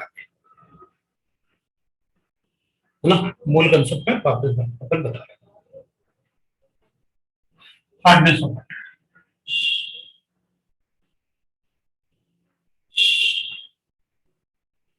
देख लेंगे हार्डनेस। अब ये कह रहा था कि सर वॉल्यूम स्ट्रेंथ वाला पार्ट एक बार वापस समझा दो। हाँ ठीक है, वॉल्यूम स्ट्रेंथ में क्या था, H2O2 है, H2O बनाता है प्लस हाफ O2 बनाता है।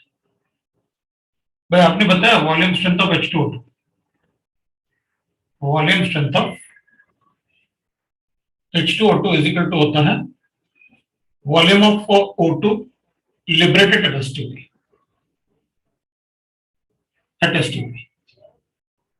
फ्रॉम H2O2, ये होता है भाई। तो अपन ने कहा भाई इसका वॉल्यूम तो 1 ml हो गया, इसके मोल्स कैसे calculate, VN ml into molarity of H2O2 divided by 1000, ये होते हैं मोल्स। तो मोल्स मैंने कहा वॉल्यूम तो 1 ml लेना है कि H2O2 के 1 ml से, तो ये तो 1 है, मोलारिटी ऑफ H2O2 ले लेता हूं, ये इसके मोल्स होंगे। अब जितने मोल्स इसके होंगे, इसके मोल्स उसके आधे हो जाएंगे, तो मोल्स ऑफ O2 कितना होगा, 1/2 into 1 into m of H2O2 divide by 1000। O2 के मोल्स आ गए। अब O2 के मोल्स आ गए तो O2 का वॉल्यूम बताओ STP पे कितना होगा, तो मोल्स को मल्टीप्लाई कर दो 20%। वॉल्यूम कितना होगा 1/2 into molarity of H2O2 divide by 1000 multiply by 22400, क्योंकि ml में ले रहे हैं ना अपन तो उसको भी ml में लेना पड़ेगा। मल्टीप्लाई किया तो मेरे पास आया 11.2 into मोलारिटी ऑफ H2O2।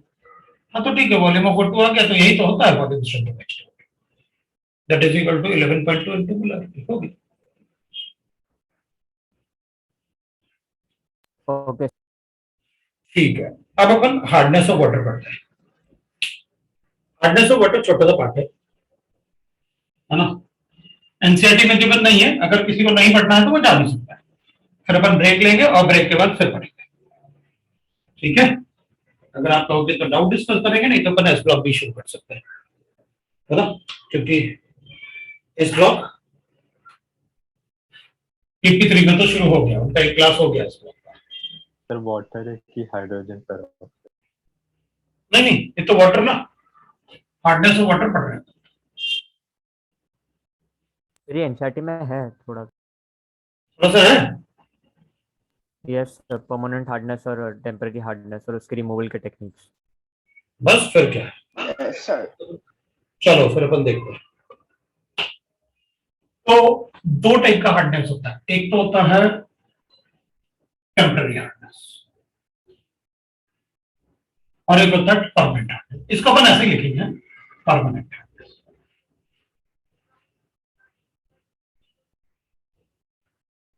एक टेम्पररी हार्डनेस है, एक परमानेंट हार्डनेस है।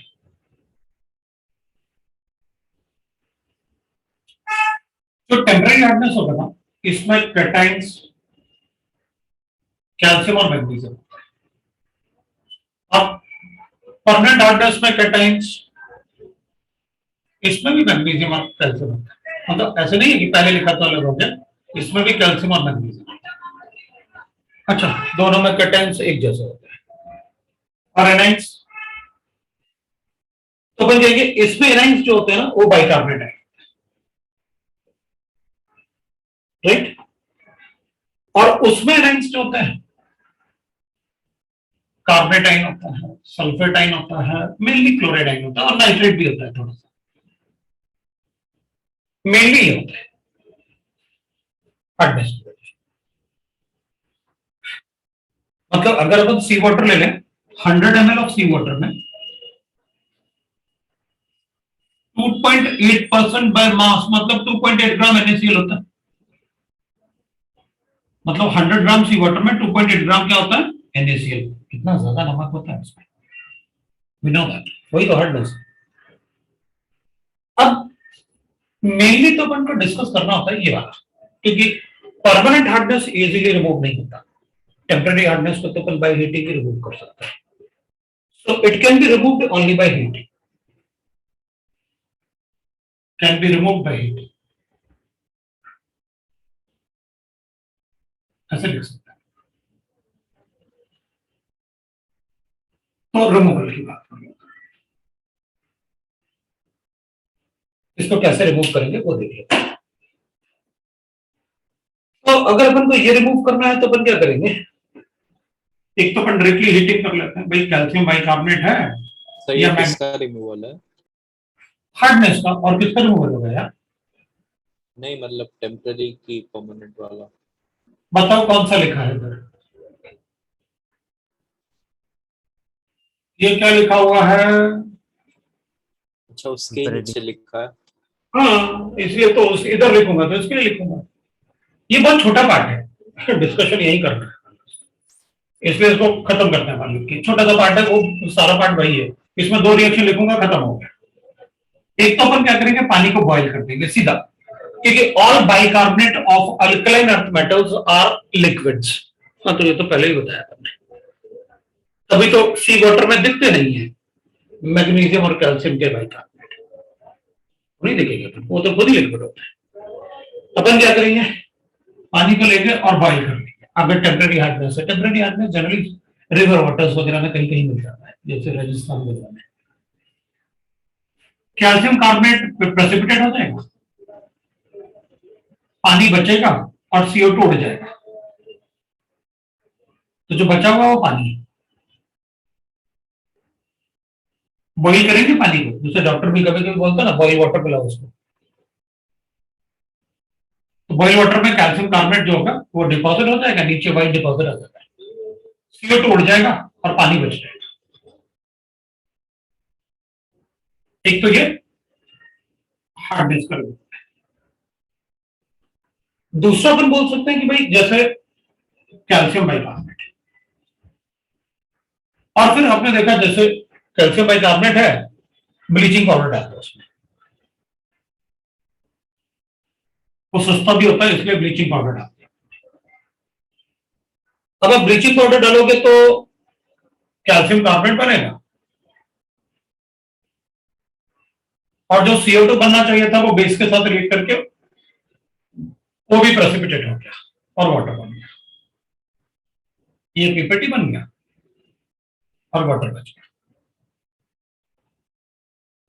बिल्कुल, ये कह रहे सर सेकंड वाला क्लार्क मेथड है क्या? बिल्कुल,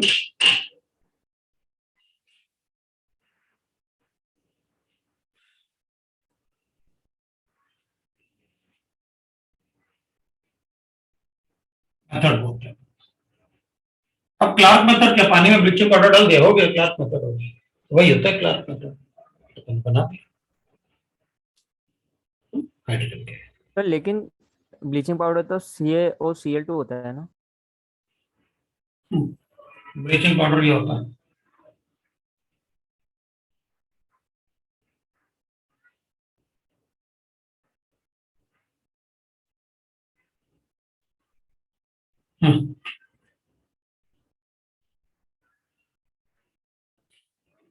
अभी अभी तो इनऑर्गेनिक शुरू हुआ है अपना, अभी तो स्ट्रक्चर ही बताएंगे अपन, ब्लीचिंग पाउडर क्या होता है, कैसे होता है, ठीक है।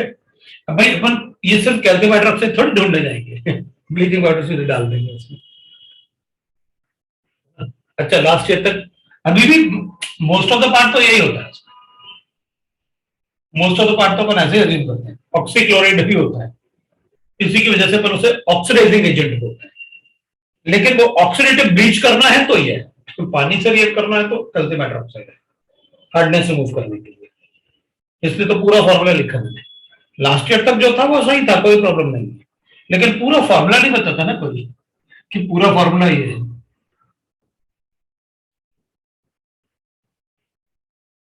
ब्लीचिंग पाउडर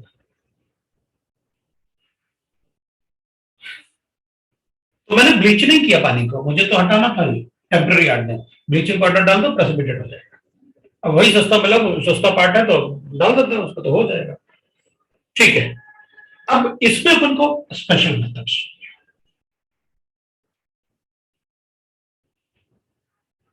इसके रिमूवल का अपन को स्पेशल मेथड चाहिए। तो कभी कभी अब इसमें अपन से क्वेश्चन भी ज्यादा पूछते हैं, इसमें अपन से कम क्वेश्चन पूछते हैं। अब एक तो होता है bye permuted process,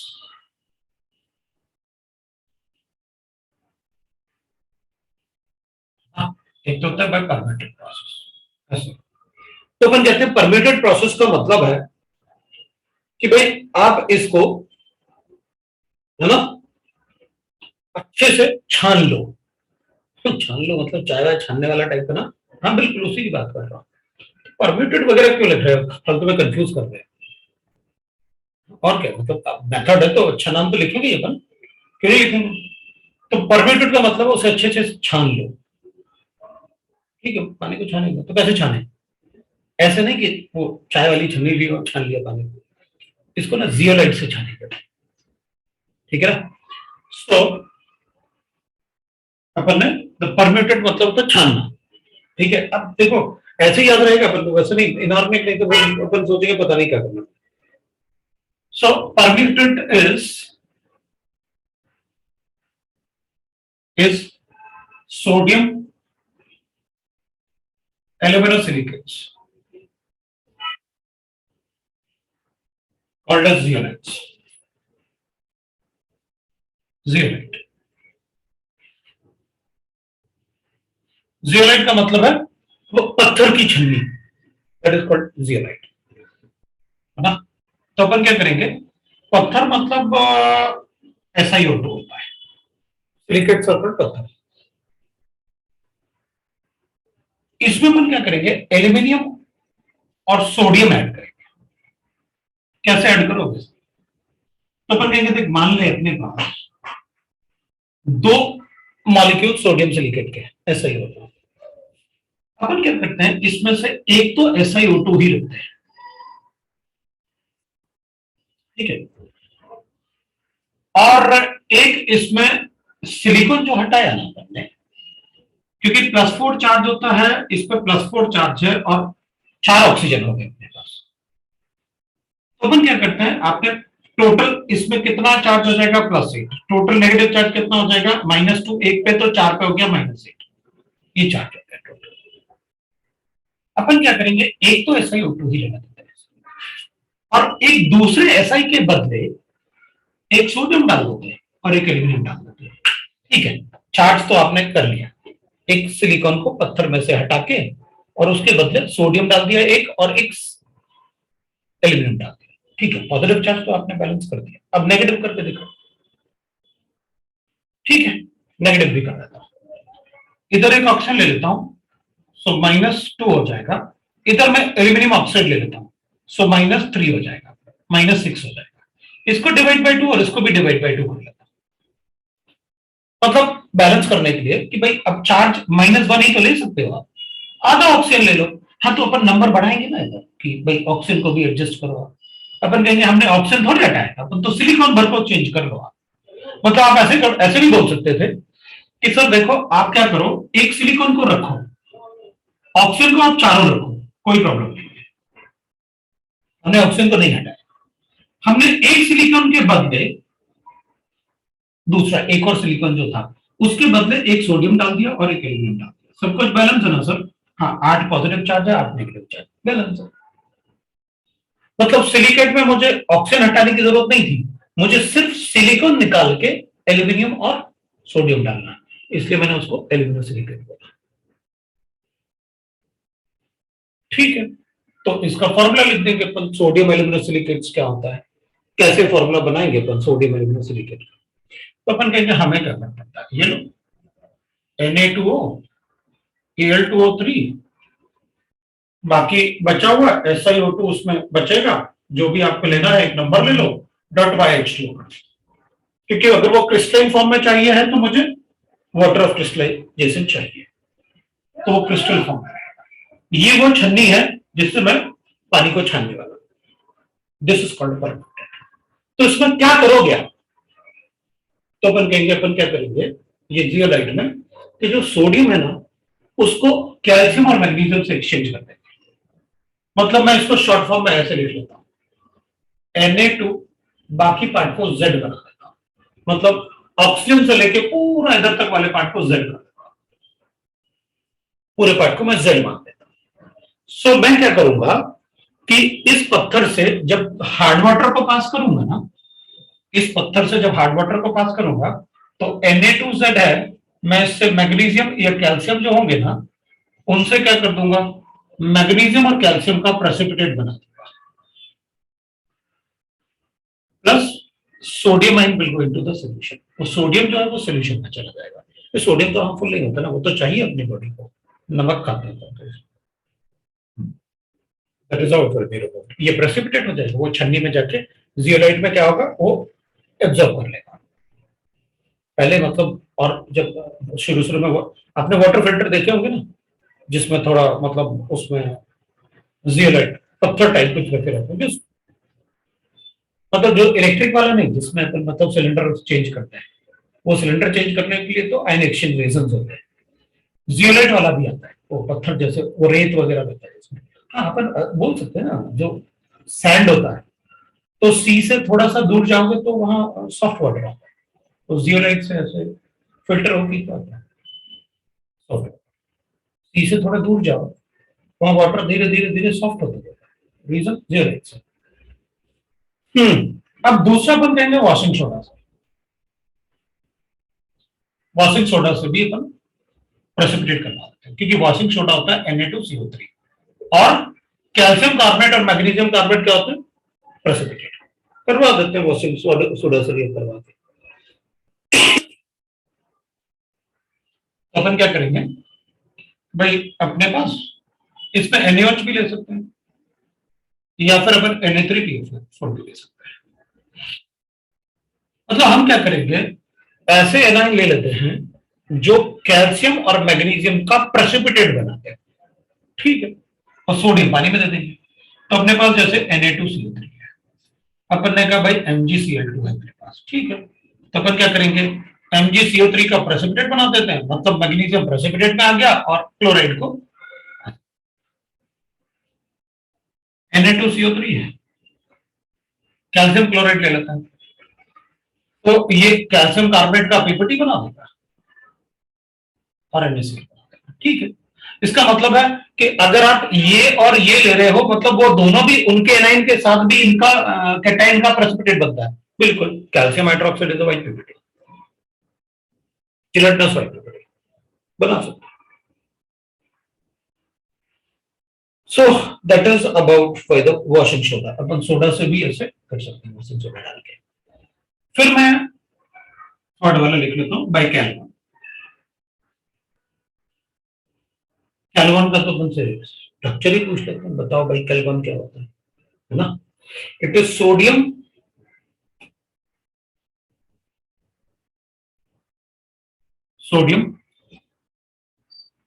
hexa मेटाफॉस्फेट।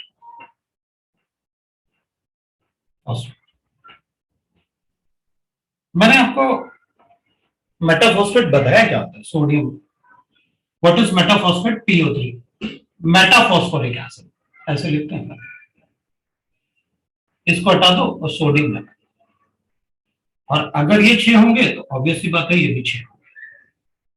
-1 charge होता है ना मेटाफॉस्फेट पे, ये अपन ने पढ़ा है मेटाफॉस्फेट बराबर है मेटाफॉस्फेट ना।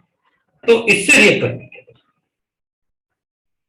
अब इसको ऐसे भी लिख सकते हो, मेटाफॉस्फेट को Na2 Na6 PO4 PO3 O6। आप इसको ऐसे भी लिख सकते हैं कॉम्प्लेक्स के फॉर्म में, Na2 Na4 PO6 PO3 O6। मतलब इसको लिखने का तरीका थोड़ा अलग अलग हो सकता है, वो वैसे होता है, लेकिन अपन ऐसे लिख लेंगे इजी रखने के लिए। लेकिन उसकी मुझे जरूरत पड़ेगी, क्योंकि जब ये कॉम्प्लेक्स बनाएगा ना तो ये वाला सोडियम रिप्लेस होता है, ये वाला सोडियम जो होता है वो रिप्लेस होता है कैल्शियम और उसके साथ। तो वो कभी कभी अपन से फॉर्मूले में पूछ लेते हैं कि मान लो मेरे पास कैल्शियम सल्फेट है और मैं इसको आपके सोडियम Na4 PO3 O6 से रिएक्ट करवाता हूं। डायरेक्टली आप ये भी लिख सकते थे यहाँ पर, लेकिन कभी कभी हमसे, मैंने जैसे आपसे कहा, मैंने जो बोर्ड पे लिखा हुआ है क्वेश्चन इसी से होगा, मैं जो बोल रहा हूं क्वेश्चन भी उसी तरीके से होगा। उसके अलावा अपन से अलग से कुछ नहीं पूछना है जानने वाले। जितना बोल रहा हूं जैसे बोल रहा हूं क्वेश्चन वैसे ही होगा जो अपन सॉल्व करेंगे। तो अपन कहेंगे इस केस में अपन कहेंगे कि भाई ये जो सोडियम है ना ये वाला, ये सोडियम कैल्शियम से रिप्लेस होगा। अब 4 पॉजिटिव चार्ज है तो 2 कैल्शियम रिप्लेस हो जाएंगे।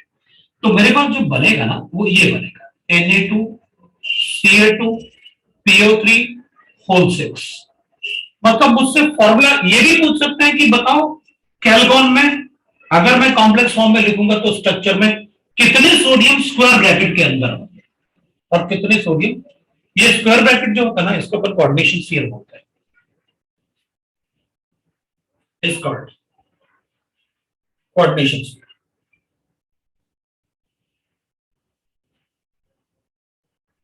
अगर किसी मॉलिक्यूल में स्क्वायर ब्रैकेट लगा रहे हैं अपन तो अपन उसको कोऑर्डिनेशन स्फीयर बोलते हैं।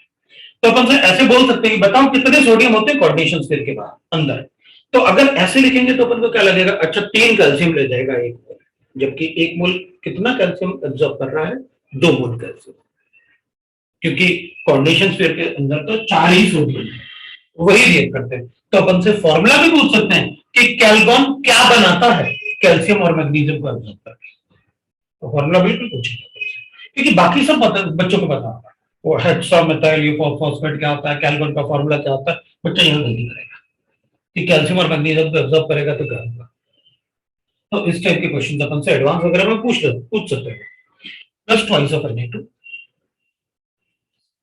ये बनेगा आपके पास। अब एक लास्ट लिखते हैं अपन आयन एक्सचेंज लिखो।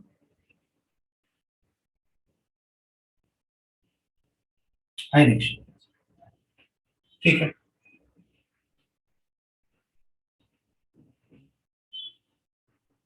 ठीक है, अब अपन क्या करेंगे आयन एक्सचेंज रेजन के लिए। ये आयन एक्सचेंज रेजन जो है वो मॉडर्न टेक्नोलॉजी है। रेजन का मतलब पॉलीमर होता है। वाटर फिल्टर जो अपन घर में लगाते हैं तो वाटर फिल्टर का मतलब वो सर्विस करने वाला आता है, तुमने देखा होगा। तो वो उसके अंदर ना 2 सिलेंडर निकालता है और उसको वॉश करके अगर खराब है तो वो चेंज करता है। वो कहते हैं भाई आपको कैंडल चेंज करवाना पड़ेगा। उन कैंडल्स में होता क्या, उन सिलेंडर्स में होता क्या है, उसके अंदर जो सिलेंडर ऐसे लगे रहते हैं 2 अपन ने देखा हुआ है, उसके अंदर आयन एक्सचेंज रेजन्स होते हैं और वो यूज होते रहते हैं बार बार, तो फिर वो खराब हो जाते हैं। तो उसमें एक तो कैटायन एक्सचेंजर होता है, जैसे उसमें होता है RSO3H, ये और में R मतलब एल्काइल ग्रुप है बड़ा सा, CnH2n+1 लिख सकते हैं। ये जब कैल्शियम और मैग्नीशियम के साथ रिएक्ट करता है ना तो ये बनाता है RSO3 होल ट्वाइस और कैल्शियम बन जाएगा प्लस ट्वाइस ऑफ H+, ये बनाता है आयन एक्सचेंज हो जाएगा। और जो एनायन एक्सचेंजर होता है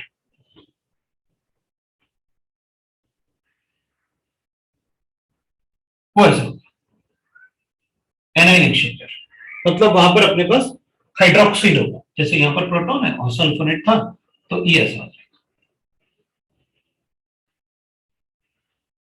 ऐसे होगा। इसको अपन रिएक्ट करेंगे किसी भी उसके साथ, मतलब क्लोराइड भी हो सकता है, सल्फेट भी हो सकता है, नाइट्रेट भी हो सकता है, डिपेंडिंग ऑन दैट। तो अपन सल्फेट लिख लो, ये सल्फेट भी हो सकता है, ये कार्बोनेट भी हो सकता है, ये नाइट्रेट भी हो सकता है, ये क्लोराइड भी हो सकता है, मतलब कोई भी एनायन हो सकता है। ये इससे रिप्लेस करेगा तो विल गेट द सल्फेट, इसका सॉल्ट बनेगा अपने पास, सो RNH4 NH3 पॉजिटिव, इसको ट्वाइस कर लेते हैं और अपन सल्फेट लिख लेते हैं और यहां पर बनेगा ट्वाइस ऑफ OH-। अब ऐसे नहीं होगा कि वो सिलेंडर मतलब रुकेगा कोई आयन वगैरह बनाने के लिए, वो नहीं, वो पास होगा वाटर, वो फट से एक्सचेंज करते रहेंगे। दे आर पॉलीमर्स, वो खत्म नहीं होते, जो it will take around 6 months to complete, वो खत्म होने के लिए। तो यहां पर ये दोनों मिलकर तो वाटर बना देंगे,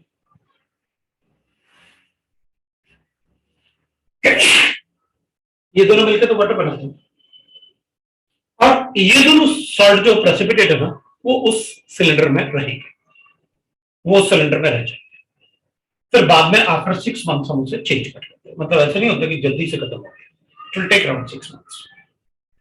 तो अभी जो एक्सचेंज होते हैं उसमें कुछ भी नहीं बचता है, कोई प्रेसिपिटेट कुछ भी नहीं बचता है। उसमें प्रोटॉन मतलब जो कैटायन होता है वो प्रोटॉन से एक्सचेंज हो जाता है और जो एनायन होता है वो OH से एक्सचेंज हो जाता है। तो इसमें कोई साइड प्रोडक्ट नहीं बचता है और ये दोनों प्रेसिपिटेट वो सिलेंडर में रहते हैं। जैसे इसमें था ये बन रहा है साइड प्रोडक्ट, इसमें था ये बन रहा है साइड प्रोडक्ट, इसमें था ये बन रहा है साइड प्रोडक्ट। तो उसमें प्रॉब्लम जा रहा था, इसमें कोई प्रॉब्लम नहीं। ये प्रेसिपिटेट जैसे उस सिलेंडर में रहेंगे और ये OH माइनस और H plus water. So this is how we get the hardness of water. अब एक इसके क्वेश्चंस में बाद में आपको बता सकता हूं, बट क्वेश्चंस के लिए अपन एक बार लिख लें। डिग्री ऑफ हार्डनेस होता है ऑफ हार्डनेस। अब कहीं ना कहीं तो इसके क्वेश्चंस में आपको करना होगा, लेकिन आपको मैं डिग्री ऑफ हार्डनेस आपको पता होना चाहिए। जो भी मास अपन बनाएंगे ना यहाँ, चाहे वो ये प्रेसिपिटेट हो, चाहे वो ये प्रेसिपिटेट हो, कोई भी प्रेसिपिटेट हो। वैसे ये क्वेश्चन शीट में गिवन था मोल कॉन्सेप्ट में, आप देखोगे तो previous year question paper given है और 201 अपन का ऐसा कुछ मॉलिक्यूलर मास गिवन था। आप देखोगे तो एक क्वेश्चन गिवन है इसमें, पूछा भी था, सभी ने मुझसे वो क्वेश्चन पूछा। तो डिग्री ऑफ हार्डनेस होता है weight of CaCO3 in grams divided by 10⁶ gram of water. आप ml भी लिख सकते हैं।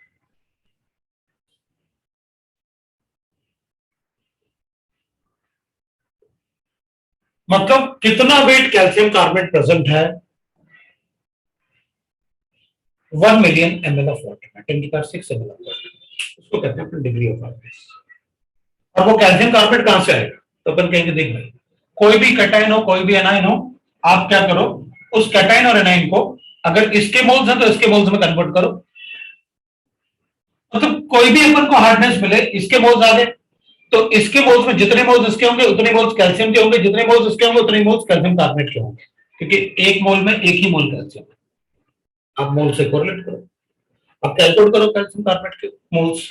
कैल्शियम कार्बोनेट के मोल्स आएंगे तो ग्राम आ जाएगा, ग्राम आएगा तो अगर 1 लीटर वाटर गिवन है तो बता सकते हैं। तो उस टाइप से क्वेश्चन अपन को मिल सकता है। ये हो गया अपना वाटर का हार्डनेस। अब जब जरूरत पड़ेगा क्वेश्चंस में, न्यूमेरिकल क्वेश्चंस में, तो मोल कॉन्सेप्ट में अपन यूज कर लेते हैं। भाई ब्रेक किसको चाहिए है? सबको हाँ या सर। किसी? हाँ सर 8:30 तक है ना। यस 8:30 यस अरे, हाँ 8 o'clock तक क्लास है आज, तो फिर तो ब्रेक की जरूरत है। मतलब ब्रेक ले लेते हैं, है ना? अपन ब्रेक ले लेते हैं। हाइड्रोजन और 15 मिनट एक्सटेंड कर दो, मतलब 8:15 तक। तो ब्रेक अपन ले लेते हैं 15 मिनट्स का, बाद में अपन देख लेंगे। नहीं अभी ले लेते हैं ना ब्रेक। तो कितना बच गया अभी? टाइम कितना है? 1 मिनट पहले 7 बजे।